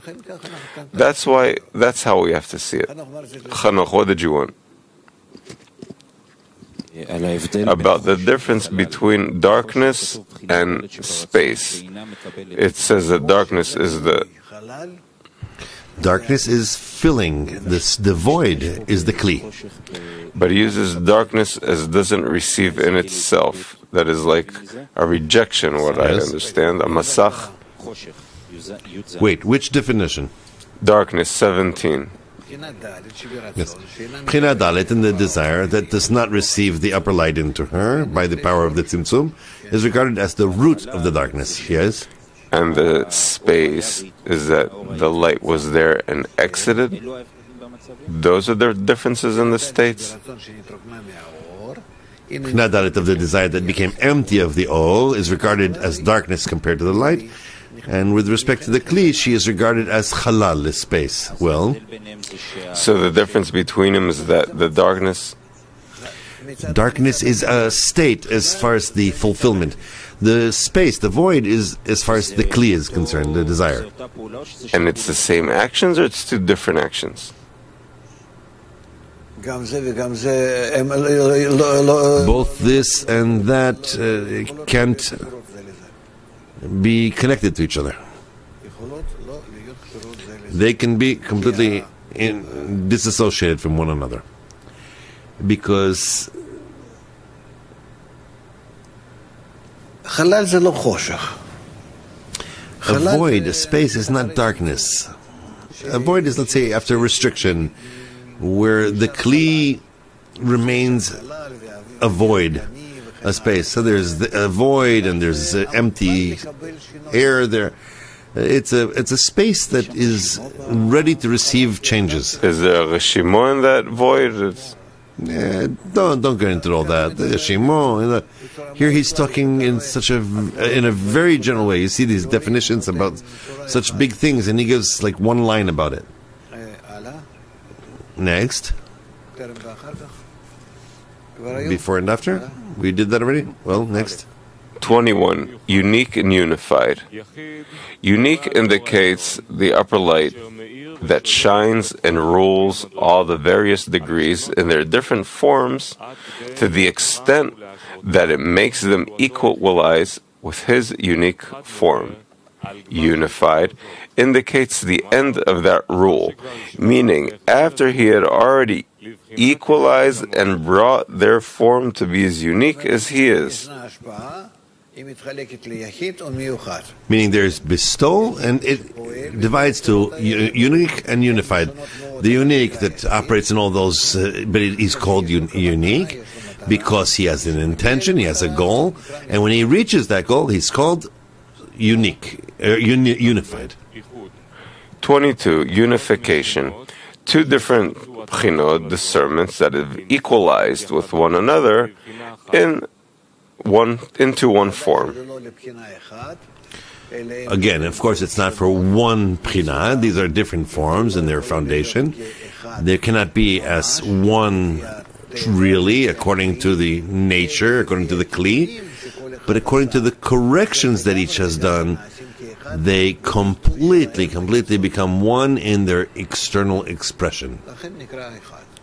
That's why it's called one. That's why they unify. In the next moment, it could be that they're once again be separated and distanced, and to be even haters to each other. And then once again to do corrections, get closer, and even connect. What trance? Sorry, Rav, but if I'm in darkness, so I feel empty, why is darkness fulfillment? Where do you see it Where written? do you see it written as it being fulfillment? I heard that. Darkness is not fulfillment, but there's darkness and there's emptiness. And there's the departure of the light. There's all kinds of discernments. Here he's giving you, once again, I'm saying, very kind of narrow definitions of them. Darkness, what is darkness? Compared to the light that was before, the current state is called darkness. If there's no light in the vessel, so it's darkness. If there isn't that light that I want, it's called darkness. It's not fulfilled. I don't determine it as being fulfillment. Well, I heard in Hebrew that darkness is fulfillment. I don't want to get into all kinds of such things. Sometimes a Kli prefers to be in darkness. Yes, because for it, it's fulfillment. Well, to get into those explanations, what is fulfillment? What is a filling? It's that which I want to receive, that which fills me, according to my degree. If I, let's say, am in a state in which I prefer to be empty and in darkness, relative to the will to receive in order to receive, then that darkness that I'm in right now, is it fulfillment or not? It's filling, you see? So let's be a little more flexible. I feel a little pressure here, and these definitions are very... We're in unification, right? Right and left. 23. Right and left. Sometimes an inferior degree ascends to an equal level with the superior, when the superior needs her for her own completion. In that state, the inferior is regarded as the left and the superior as the right. You see, it seems like we didn't talk about right and left. What is he putting this in? This belongs to maybe part 2, part 3.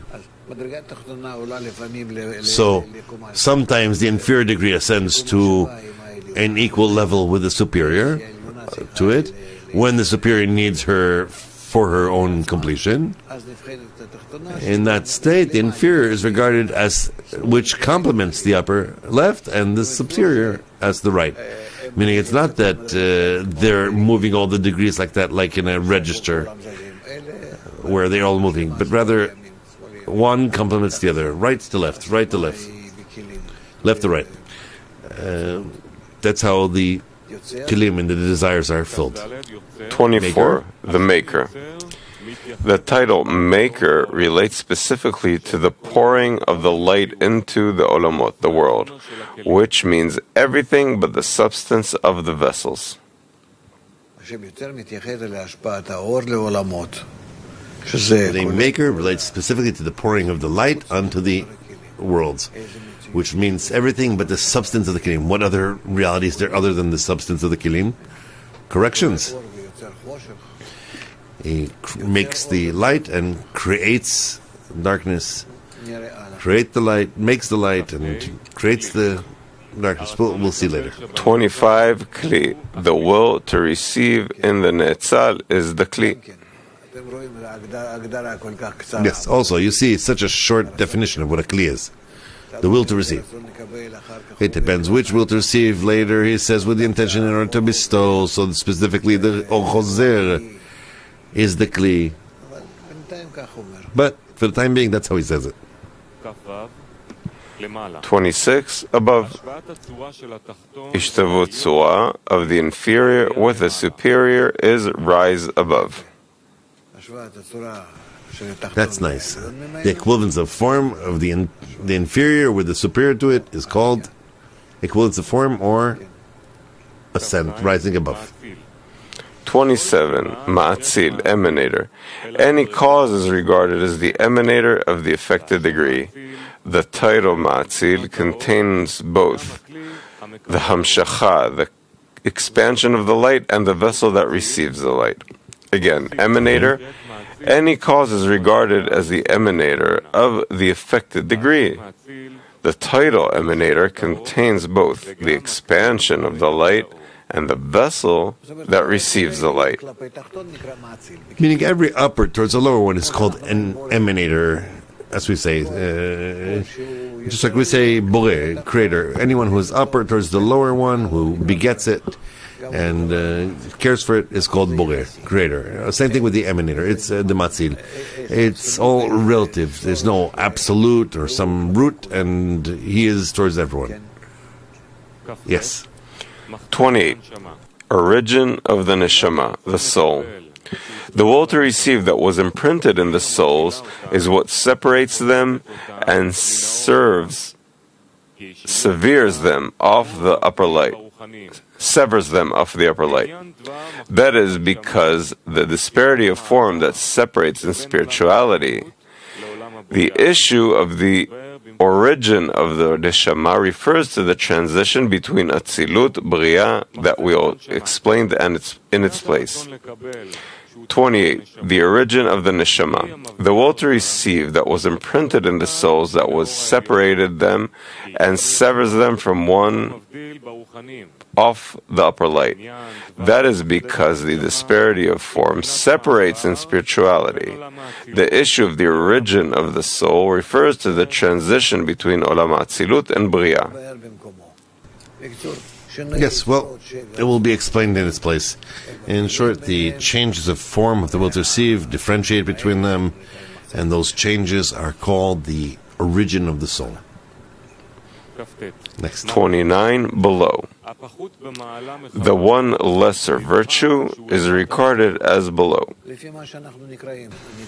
According to the way we define that it is lesser, it raises, then that's according to how we say above, below. 30. Unified. See the definition in the word unique.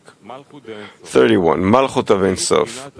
It is the will to receive that is necessarily there.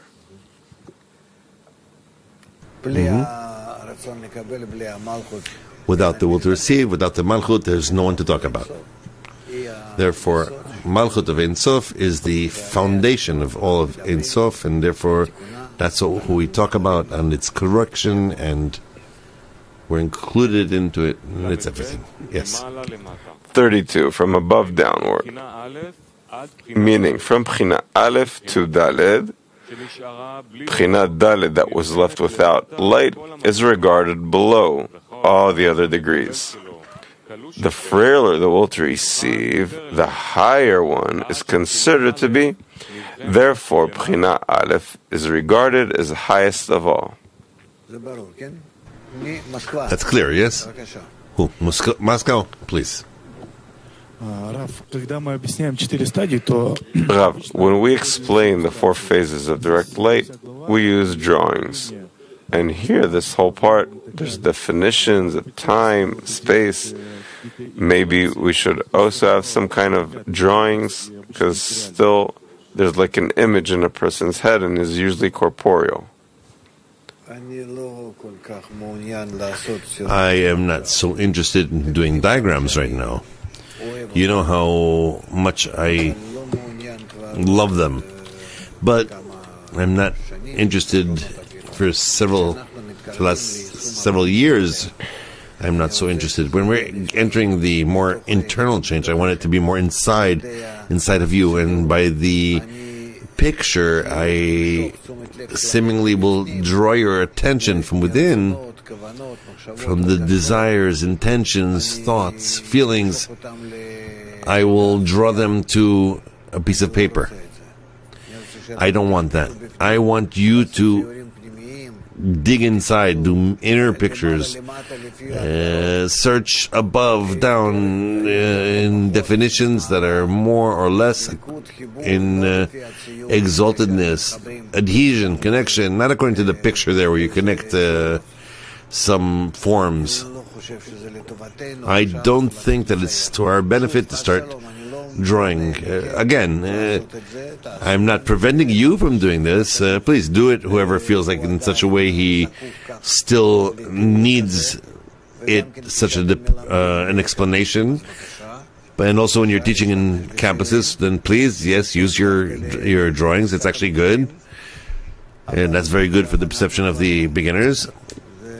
But right now, we're not doing it. It's good that you asked. And you should understand my intention here.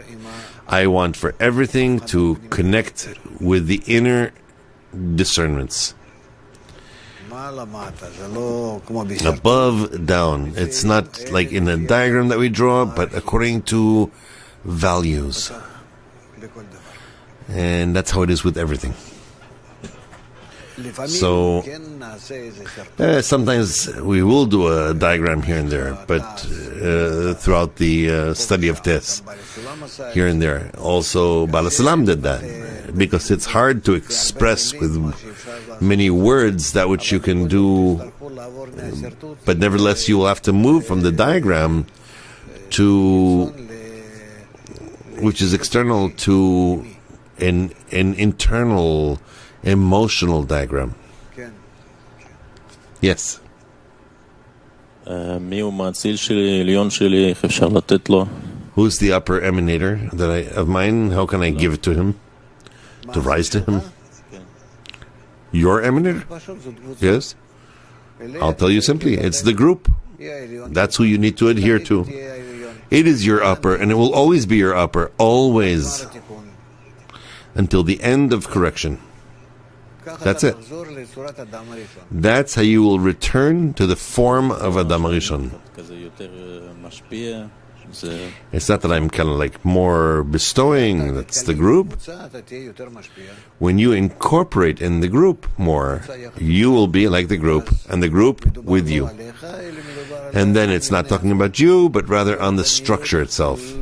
In spirituality, there is no person. In spirituality, there's a result of man's bestowal, which is the group. Yes. Rav, when you explained about adhesion, you used the word, an external word. And when you explained about the two different discernments of equating their form, my question, why is it considered external, Rav? I don't know what you're talking about. We're not there anymore. The two discernments that equate their form. Why is that considered external in adhesion? What's external? That it shouldn't be internal? Stage where it's external. Internal. Oh, I said that two objects, yes, that are in adhesion, are they the same? In somewhat, yes. What do you mean something? In their quality. In their external form, each of them equalizes the other. In bestowal, therefore they're in adhesion. That's why they're equal. But they themselves are not equal according to nature. According to their matter, they're not equal. And that's called external? Yes. Okay? Yes. When you said that not drawing and you should take it inside and search for it, it's not something that should be scary, kind of, that if I start... What are you so afraid? What a scaredy cat. You can't see this on you. We start to study this from first part for you, and you're not respecting it. Well... No, God forbid. What do you... That if I start drifting into all kinds of fantasies and... You know, you still need a diagram. I understand you, but I'm talking about the totality of the group. I'm going with it in degrees and stages, and they're not yet allowed to be... They're already not allowed to be adhered to that diagram. They need these words to accept in feeling. No, I don't want the drawing. I'm saying, you said to search for it inside, to feel it inside. And yeah, don't turn to me with that. Turn to the Creator with that. I can't give you feelings. It's only through the reforming light. I don't have light. What is revealed inside from the reading, from the itchalelut, from demanding, that's okay, that's part of the process. Okay, continue. You understand? Here, you can ask the guys. What the mind doesn't do, time will do. The intellect won't do much. Time does everything. Yes.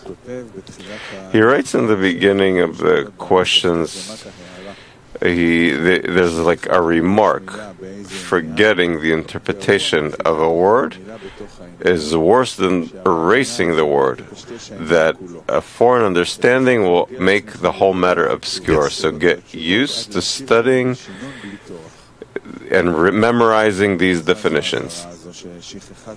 Yes. So what is this warning? It means that we need to know these definitions as much as possible in the way that he writes them. Not just to remember them, but to understand them, to live, to give them vitality. As you're accepting them internally. Because only in such a way, now you're saying dvikut. It's clear to you what dvikut is. Darkness, it's clear to you what darkness is. Where darkness is not that there's no light. Darkness is that, what's darkness? That your desires are not filled with what you want. That's called darkness, simply. So these are definitions from physics to feelings. In the feelings, in the will to receive, to the feelings in the desire to bestow. We'll slowly move it to there. Yes. So let's say this definition of darkness, that my desires aren't filled. Let's say I depict something I want, it's completely corporeal, and now I'm not fulfilled by it, so I call it darkness. Now I read something, darkness in the book. I'm also depicting a corporeal matter. Okay, for the time being it's like that. But nevertheless, that's a leap already. You don't think that because there's no electricity that it's darkness. Meaning it's an inner darkness, emotional, from what? From that which I thought I'm going to enjoy something, and now I don't know, didn't get that candy. So I'm in a state that is darkness. What is darkness? A lack of fulfillment of in my will to receive. Did you hear that? What darkness is? A lack of fulfillment in my will to receive. Wonderful, already something. Now I'm rising to something else. If I change, my definition changes. So darkness I will define. Let's say that I can't bestow to friends. I won't be able to bestow. I don't have the force or the desire or the ability, no matter what. That's already a different darkness. And that's how each time I will rise in this definition of darkness. Beside that definition, should I understand that it's not a spiritual definition, that there's something even more precise? Yes, that it all depends on the height of the kli. In each and every degree in the state, you will give all these definitions a different meaning. So let's say when we read the story of Egypt and all those articles, and there's definitions of Moses and Pharaoh, so they're completely spiritual, that a person isn't in them yet. Well, of course. What, if you talk to someone outside of our group, he'll tell you, well, maybe Hasidics will, but usually they'll say to you, yeah, that was 3,000 years ago, there were our forefathers in Egypt. Who knows, maybe Moshe was there. That's how they'll say it.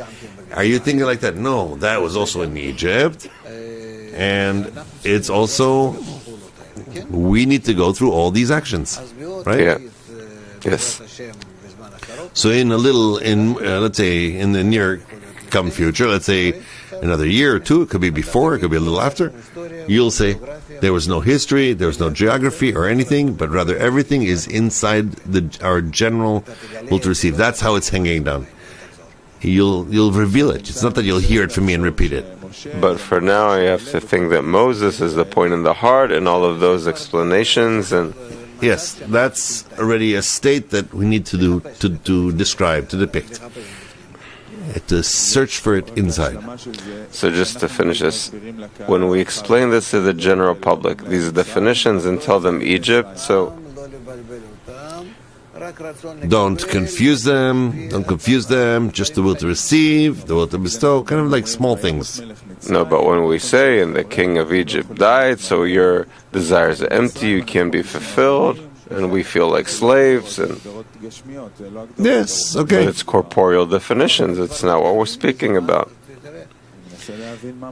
But they're already getting close to it. Look, I'm trying to understand what we can know according to his warning here. I'll leave his cautioning here. Right now you have to discern the will to receive and how we rise above it. That's only that. Yes. You talked about being flexible towards a friend. Can you elaborate on that? What do you mean that we have to be more flexible? But he's giving you very narrow definitions. Look at what he says in line 1. Light. Kli. Do you know go to all kinds of books of his and see how he wrote about that. Here he's giving you, for first part, for the beginner, just the foundations, so that you'll know where to step and where not. And here, like this, and right, left, above, down, just like small little things. Just like you explain it to a child. You put him into all of these definitions. It's every single thing is studied gradually. Don't look but if he says correctly, then he's right. If we get accustomed to these definitions and repeat them and can keep them as much as possible. Not exactly with his words, but with our inner definitions of these concepts. Okay, guys, I don't have time for everyone, but we're ready. Well, Shamir, okay. Okay, Tov Rav. My question is that you said that right now we are in a state where we need to put effort on internal connection.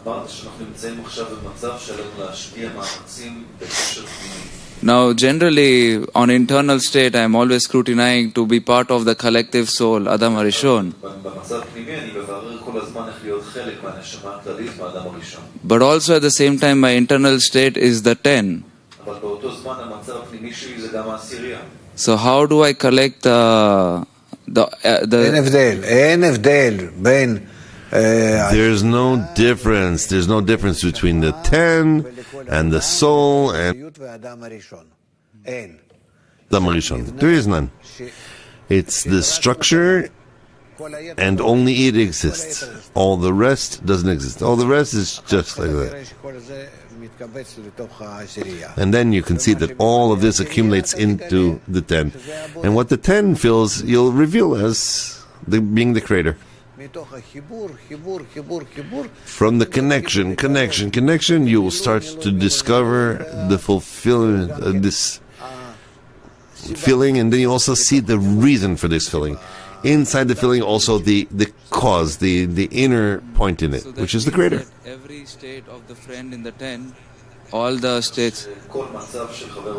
So that is my own internal qualities which I need to scrutinize with in order to be part of the collective soul.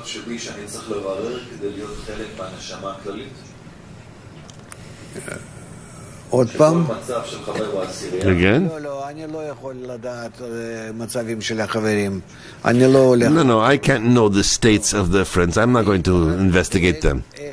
I'm just concerned in how I'll be connected to them in order to bestow to them all the abundance on the way to our connection, in order to bring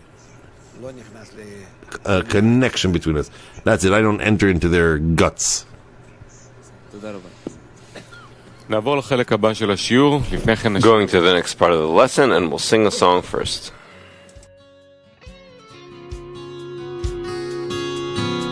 ביחס שלי אני המכריע, במקום לקבל רוצה להשפיע, תיקון אמיתי יגיע אלינו, בתנאי שאני אחיה עבורנו.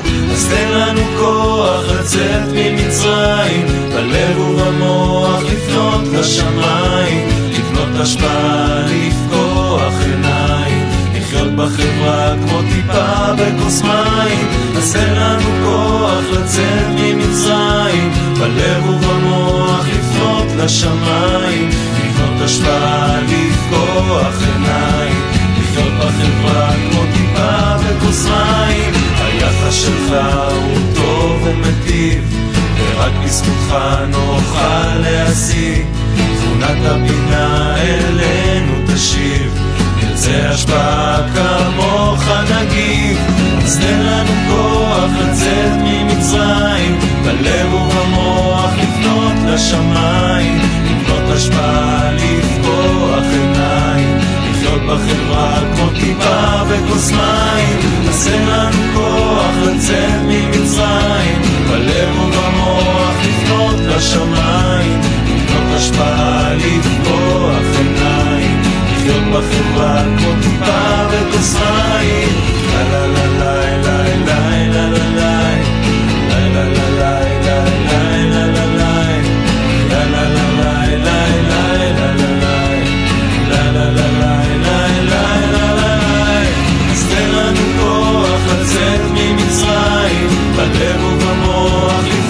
לשמיים, לקנות השפעה, לפקוח עיניים, לחיות בחברה כמו טיפה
השיעור מבוסס על מאמרים מהספר כתבי רבש. את הספר ניתן לרכוש באתר kab.co.il או בטלפון 1-700-509-209.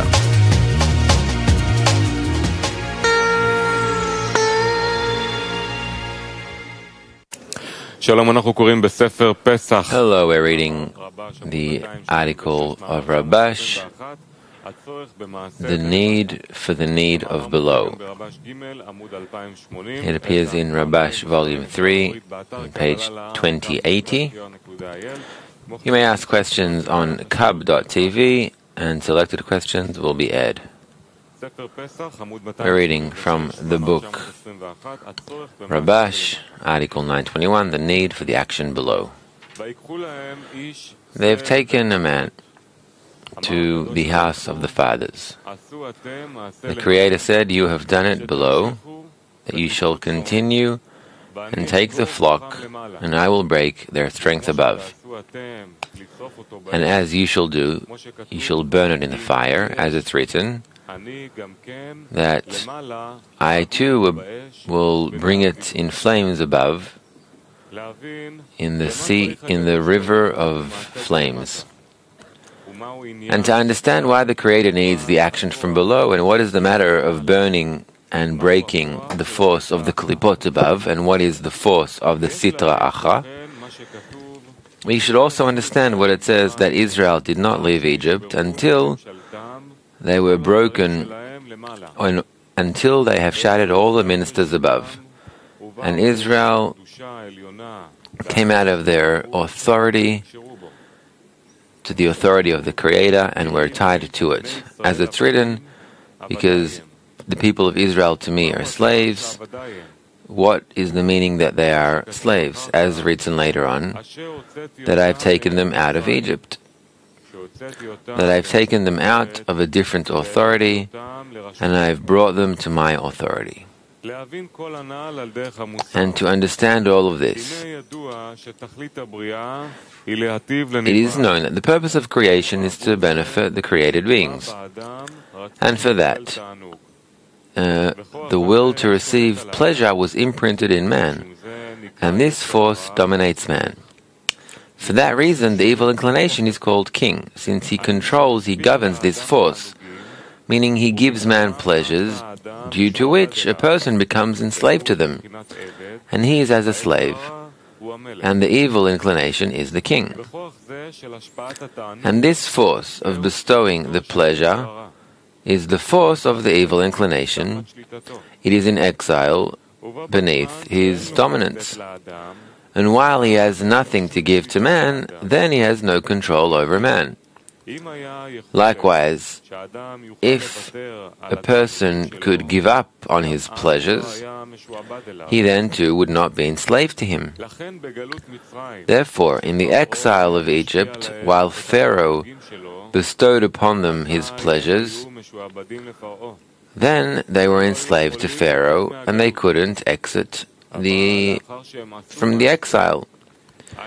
But once they did the action, meaning once they've awakened to exit the exile, because this deed is considered choice, then the Creator has broken his forces above, meaning that he's taken from him the pleasures with which he enslaved the people of Israel. And while he has nothing to give, that is considered that the Creator has broken his strength and burned him in the fiery river, meaning that he's taken from him all of his influences. It follows that the sitra achra has no way to control man. Therefore, he has the strength to exit to exile. And then they entered sanctity, meaning they began to feel flavor in bestowal. It follows that they then became slaves to sanctity. It turns out that he who governs man is the pleasure, and the slave is the one that is enslaved to the pleasure. And while a person's pleasure is from reception, they are called the slaves of Pharaoh. And if his pleasure is from bestowal, he is called the slave of the Creator. And without pleasure you cannot advance. And a person cannot break the pleasure, but only the Creator can break it. By taking the abundance that he cannot give the created beings. And that is called breaking the force of the Sitra Achra. And a person needs only to discover that he wants the force of bestowal, and that he should ask of the Creator to give him this force. And that is called choice on behalf of man. And only that is an awakening from below.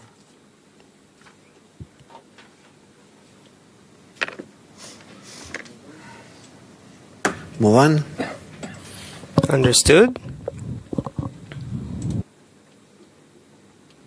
Ma. What? He says there is an action of choice. He says when the minister is killed or something, what's the action of choice? When he no longer receives pleasure from Pharaoh, what is this choice he speaks of? We work on it through the environment, the influence of the environment on the person. It happens in a simple way. The influence of the environment over the person. This is what determines where a person is in order to receive or in order to bestow. Depends on how he works with the environment, how he raises man, how he receives the light that reforms. It's all that way. If you're asking about a concrete choice, not in theory, but the action, but what is the choice of environment? That you cause the environment to be such that educates you towards spirituality. Through the environment, you bring that spiritual education over yourself. And then you advance. To the extent that you influence them, you cause them to influence you. They can be little, they're not understanding a lot, it doesn't matter. It's about how you influence them.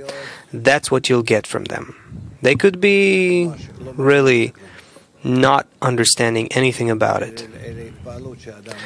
But the impression that one has towards that is what it is. The environment is in order for us to refocus our vision of reality, the Creator, in a non-egoistic way. That's the only reason it exists. All the rest is the Creator. No. Yes. A simple person on the street. He's not the worker of Pharaoh? No. So it's not speaking of him? No. It's not about him. And how he loses pleasure in life? No, it's not that too. Why? Why do you think it is? Because he writes simply, there's pleasure. He enjoys reception. And I guess everyone enjoys reception. Everyone enjoys reception. Then when they don't have what to enjoy, they're all in despair. And that means they're already in Egypt?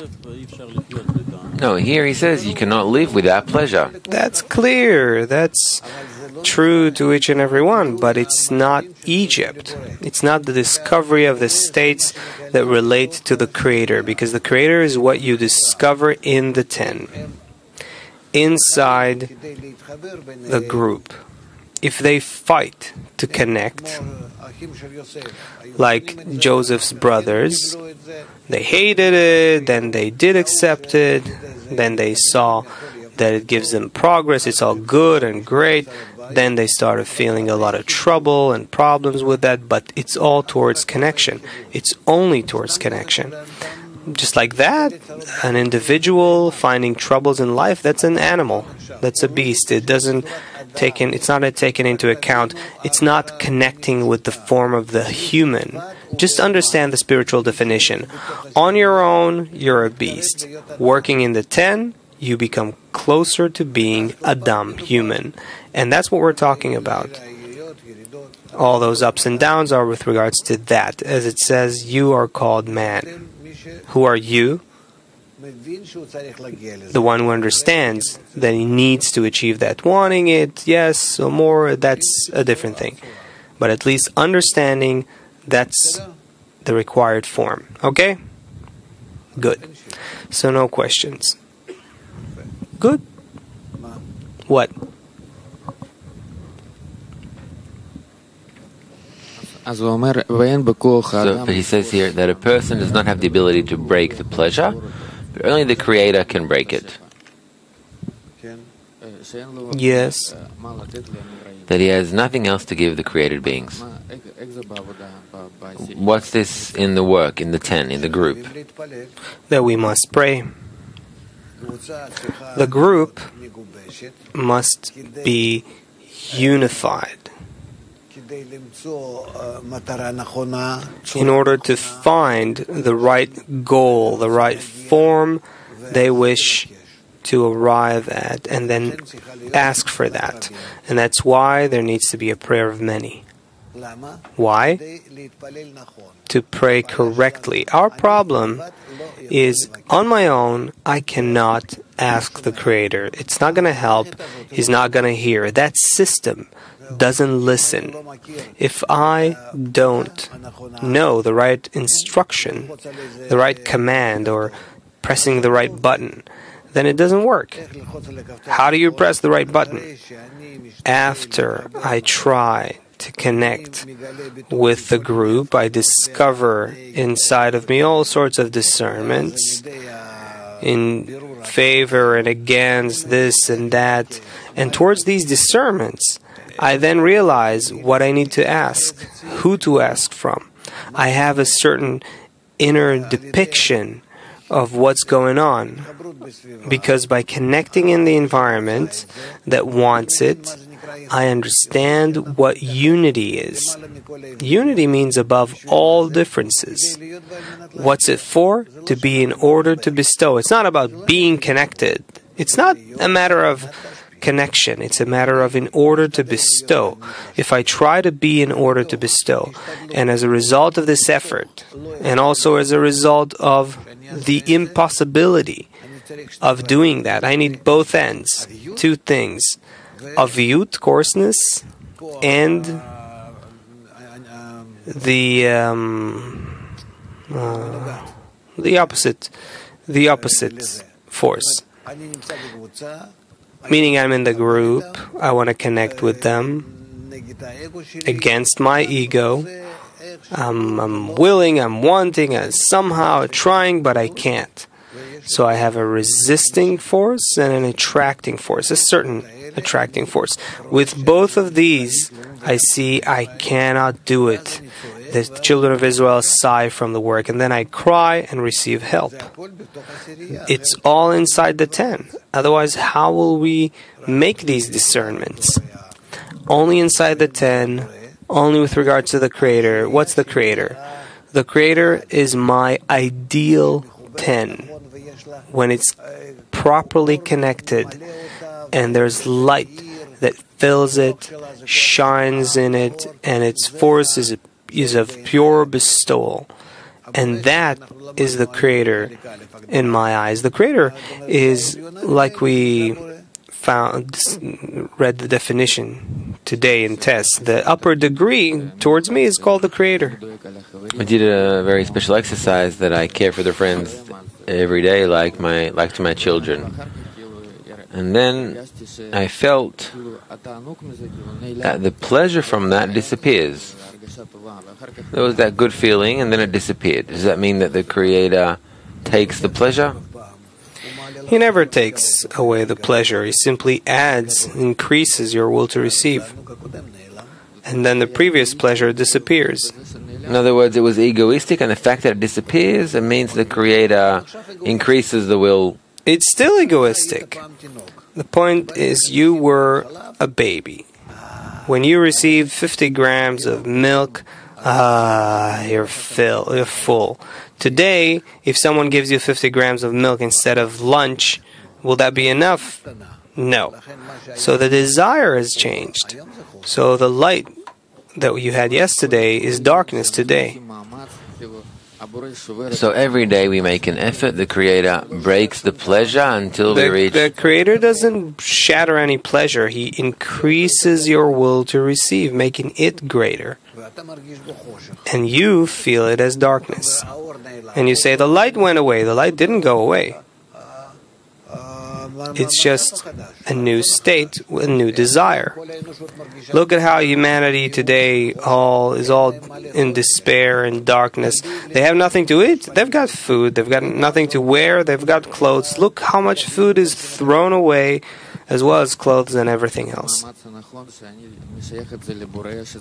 So the correct effort is that I relate to the Creator, that the Creator does it on purpose with the greater will to receive and greater darkness, and I need to do what? What do I need to do in return? A new exercise? You need to now rise further to the next desire. You were given a greater desire, but with it you now need to connect further. And each time more and more. As you said, the pleasure from connection disappeared. That's exactly it, because you have a greater desire than what you attained. I can return to the same exercise, but above. Then it's a higher, different exercise. You always rise in sanctity. The Creator doesn't. The Creator never goes back and cancels the degree or empties your degree. No, He only gives you a greater desire. He wants you to rise. How to rise? To ask of the Creator what? How do you rise? No, ask. It won't help. First, connect with the friends. Find a deficiency with them. With that deficiency, you pray for them. When that pains you, He'll hear. Otherwise, He won't hear you. Alright, guys, this is... Come on, start doing something and then we can talk. What's the second article? Is he long? Do we have time for it? The matter of exile? 270. Reading from Rabash Volume 3, page 1637. The matter of exile. Rabash article, the matter of exile.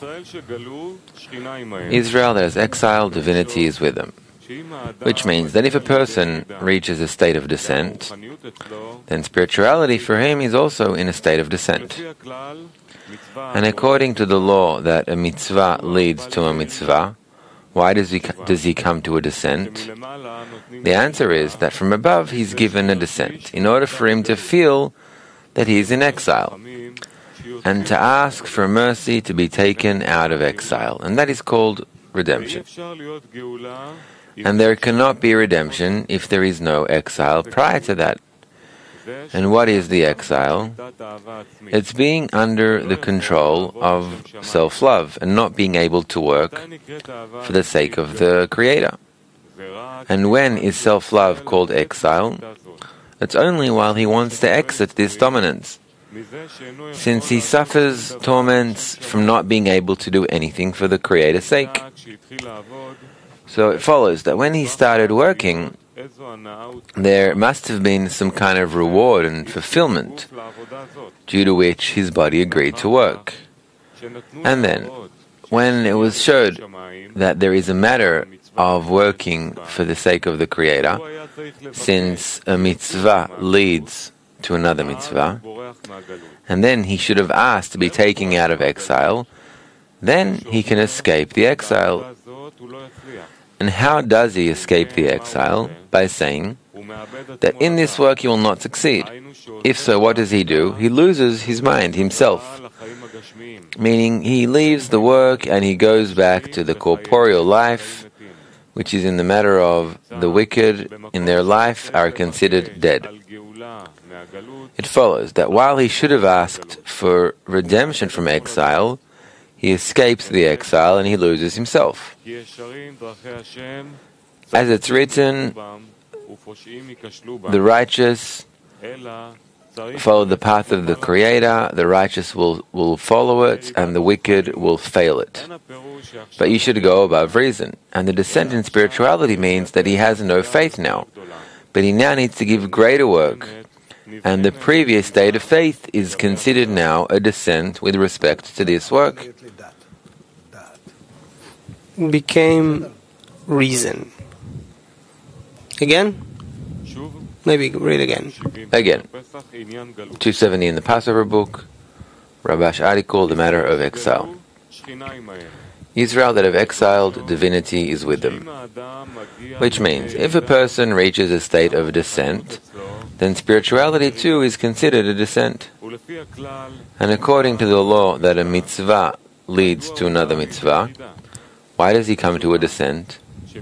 The answer is that from above he's given the descent in order for him to feel that he is in exile and to ask for mercy to be taken out of exile.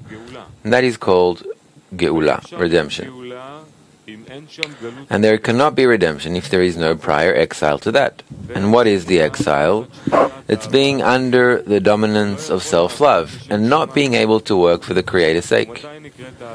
And when is self-love called exile? It's only while he wants to exit this dominance, since he suffers from not being able to do anything for the Creator's sake.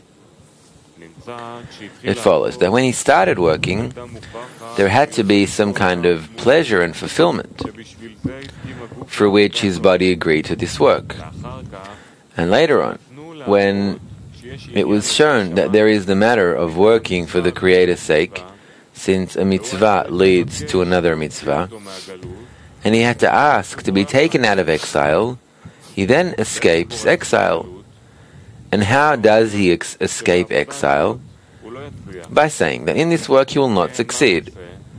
So, in that case, what does he do? He loses himself, his mind, meaning that he leaves the work and he returns back to his corporeal life, which is in the state of the wicked in their life are called dead. So instead of having to ask for redemption from exile, instead he escapes the exile and he loses his reason. As it's written, and the righteous shall follow the path of the Creator, and the wicked shall fail it. But he should go above reason. And the descent in spirituality does not mean that he has no faith now, but that he now needs to give greater work. And the previous state of faith is considered a descent with respect to this work. Questions? Well, Terence. Okay. הרב, מישהו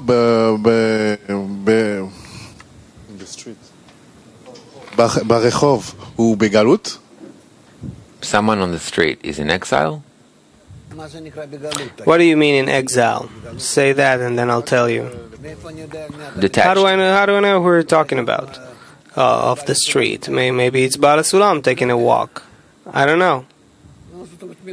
Meaning a Kabbalist, let's say. Then what?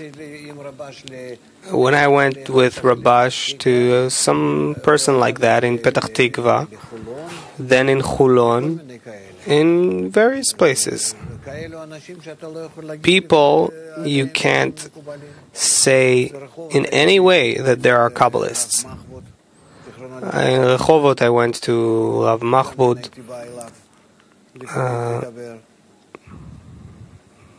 I also would go to speak to him. You wouldn't be able to say he's a Kabbalist, and some other people too. They don't seem special on the outside, and they're not too inflated with importance on the outside. They don't have any special external appearance, and also they don't hold themselves as too great, because everyone's measuring themselves towards the Creator. So no one thinks of himself as great. So how do you know? Maybe you're meeting someone on the street and he's the Messiah. No, regular people on the street, not Kabbalists. Is a regular person on the street, is he in exile? Normal on the street is not normal, it's just nothing. Then what? Quand il parle de ce texte-là, j'ai l'impression que ceux qui sont en exil, ça c'est un travail qui est déjà dans la spiritualité. Because when we read this text, it seems to me that those who are in exile are people who are already in spirituality. Of course. Yes. That is up to one's definition. The person determines if he's in exile or not.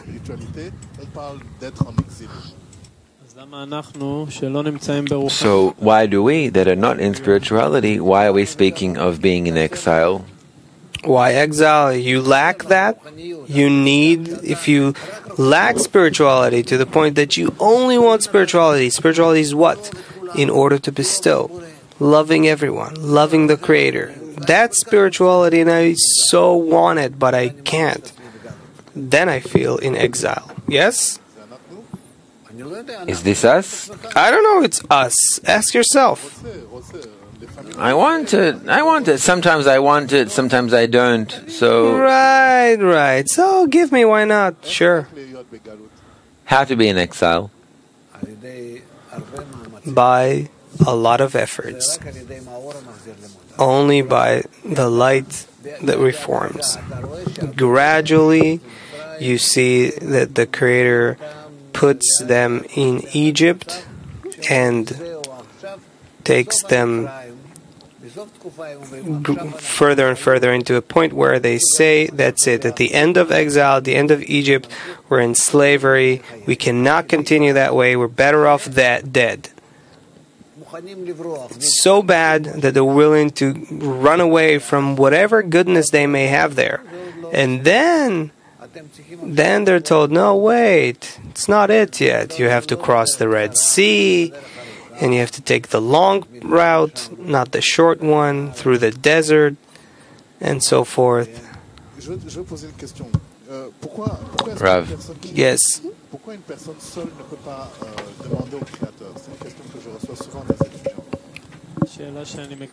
Question I get quite frequently from students. Why can't a person himself turn to the Creator? Turning to the Creator for what? With what question? Il y a beaucoup d'individus, 7 milliards d'individus qui demandent au Créateur et le Créateur y répond.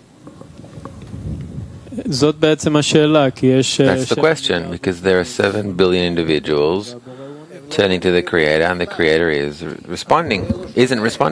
They don't turn to the Creator at all. The Creator is not hearing, and they're not turning. They're not asking to come back to the form of Adam Rishon, which was shattered, and that's why they're not turning to the Creator. When people have some problems, they turn to... They don't turn to the Creator, they just cry. Who to? Who do they turn to? To who? I don't know to who. To the walls or to the air. There's no Creator. The Creator is just one thing. It's the force of unity of everyone that presents everyone with troubles and problems in order to draw their attention to it, to unite, that is. If they understand it, great. Otherwise, they're developing towards it. When they have a problem and they ask for it, who solves their problem? No one solves their problem. The Creator gives them tougher problems. Moi, je comprends ce que tu dis, mais j'aimerais que tu expliques parce que si les gens continuent à faire ça, ils continuent parce que ça marche. I understand what you're saying. That's also how I answer. People still keep asking, they have a problem. They turn to the Creator, and their problem is somehow solved.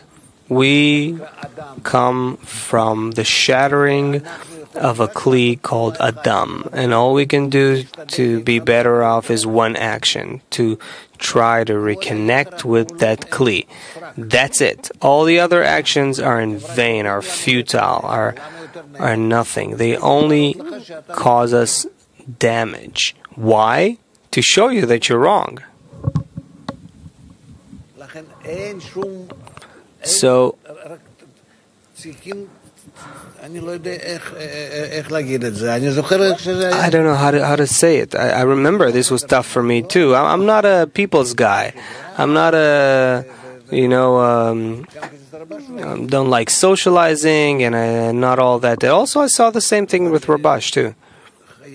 But you have to put it into your this microprocessor inside of you. So there's only one thing there. Connection is the purpose of creation. If I aim there, then I can ask more or less, in what way, and so forth, only towards that goal, and nothing besides that. Nothing else will help you. Only that. If you want to succeed big time with nature, with the upper force, then only towards connection. Comment est-ce qu'on prend une personne qui veut résoudre son problème à maintenant, si tu veux résoudre ton problème, cherche la connexion? I agree with you completely. So how do you take a person and bring him to a state that if he wants to solve his problem, he's to search for connection? Explain it, but calmly, nicely. Explain this is nature. It's the laws of nature. That's how we have to behave. If we want to heal ourselves, to make things easier, to draw forces of nature to act on us in a nice and pleasant way. So that's how we have to behave, following nature's current. I have to swim in the same current and not against it. Explain it in a simple, calm way. It's not me, it's not someone else, it's just how it is. What can you do against nature? You can't. So I'm just explaining, and you'll decide if you want to do it or not. If you want, if you are truly tired of trying other things and everything just turns out worse, then learn a method how to flow together with nature. And then you'll feel it's not simple because it's against the ego. It's swimming in to the other direction. You want to go this way and it takes you that way. It's really opposite vectors, but that's the only thing you can be successful at. Il y a ce dilemme, Rav. Ça serait tellement plus facile si, je sais pas, le Créateur, puisqu'on dit qu'il n'y a rien hormis lui, arrêtait de répondre à leurs requêtes, et là, les personnes viendraient à nous. Pourquoi? There's a dilemma. If none else besides him would stop answering their requests they ask for him, he doesn't answer. They portray to themselves a certain image that doesn't exist, pray to it, and think it'll be good. But he answers them. He does. He answers. Okay. Where is that TV channel or radio channel where he answers?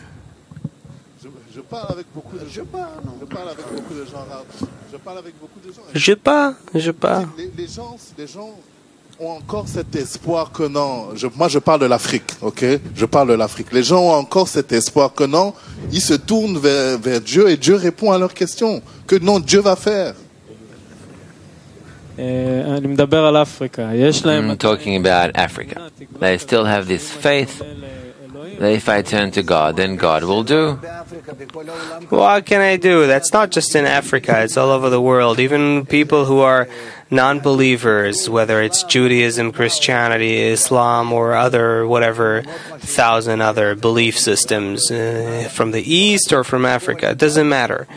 Every person believes there's a certain higher force that he prays to that gives him what happens. Where does it come from? I'll tell you where.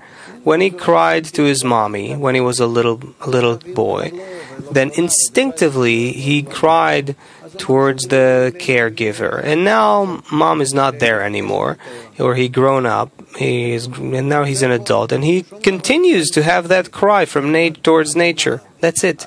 It's an instinctive inclination.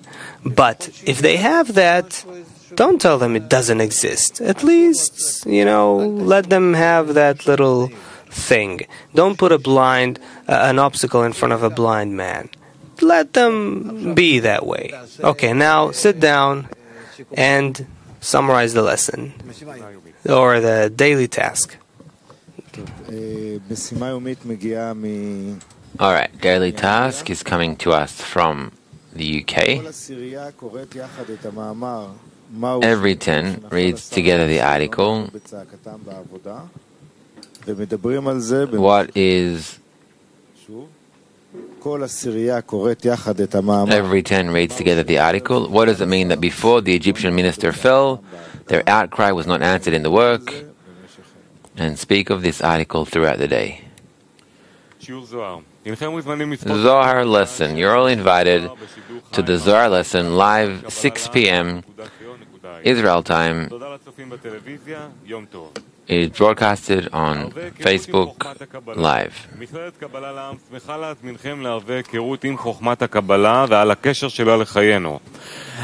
Kabbalah College is happy to invite you to your first steps in the wisdom of Kabbalah.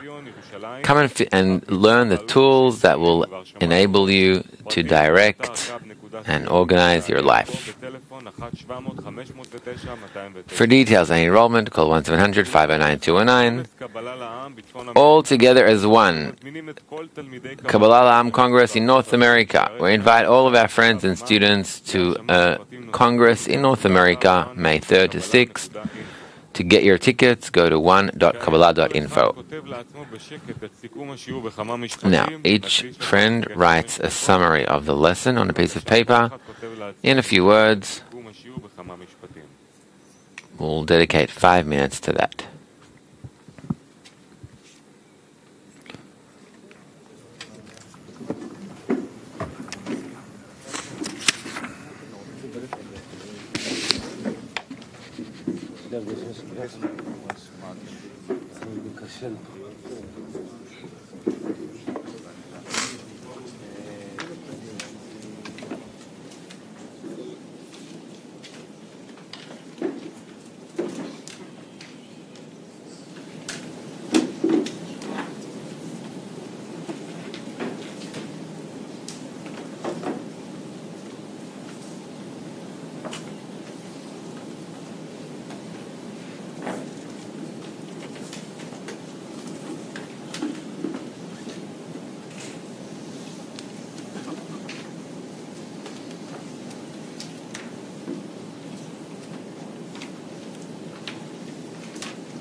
כל חבר מוזמן לשתף את סיכום השיעור שלו בסביבה טובה ובמהלך היום באחת מהרשתות החברתיות באינטרנט.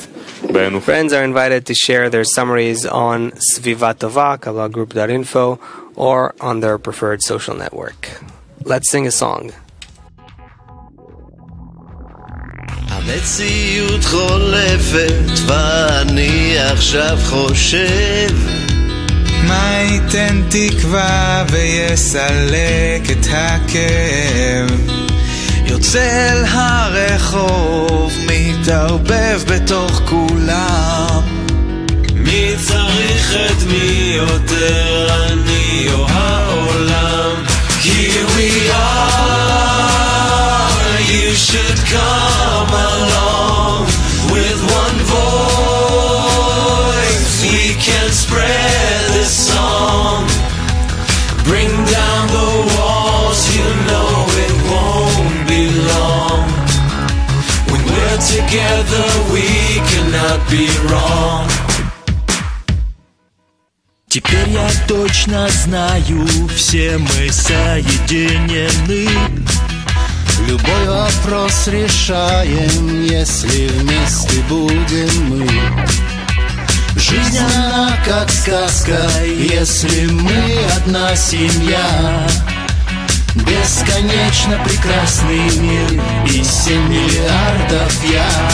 Here we are, you should come along with one voice. We can spread this song.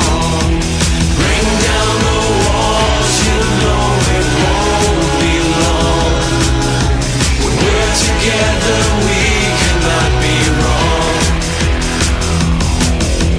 Si nos dirigimos a un deseo por la unión, todas las puertas se abren al abrir tu corazón.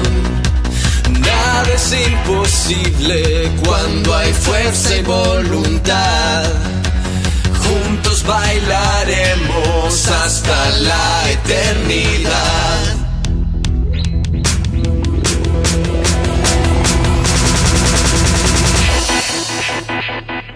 Here we are, you should come along with one voice. We can spread this song.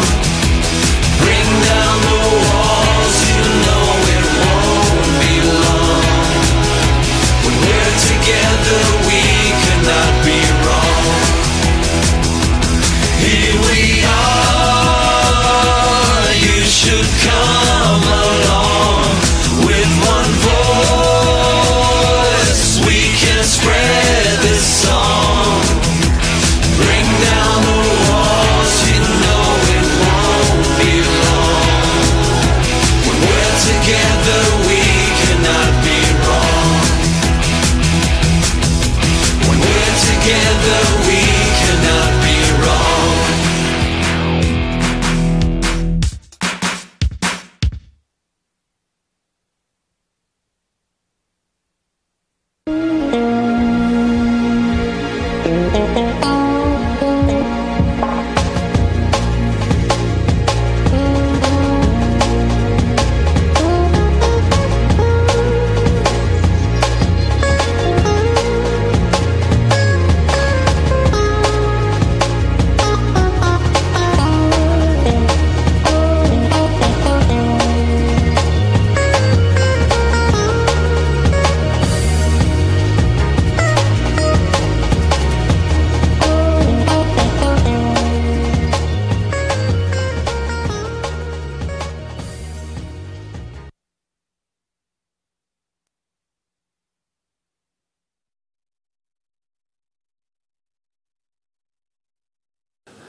And why is it called old? Because as soon as one is born, it is present in a person. Whereas the good inclination comes to a person after 13 years. It therefore follows that as long as the evil is not revealed, there is still no one to cancel. But once its might has been exposed in full, it is possible to revoke it. Since then, when he revokes it entirely. However, when the evil is not revealed, only a part of it can be cancelled.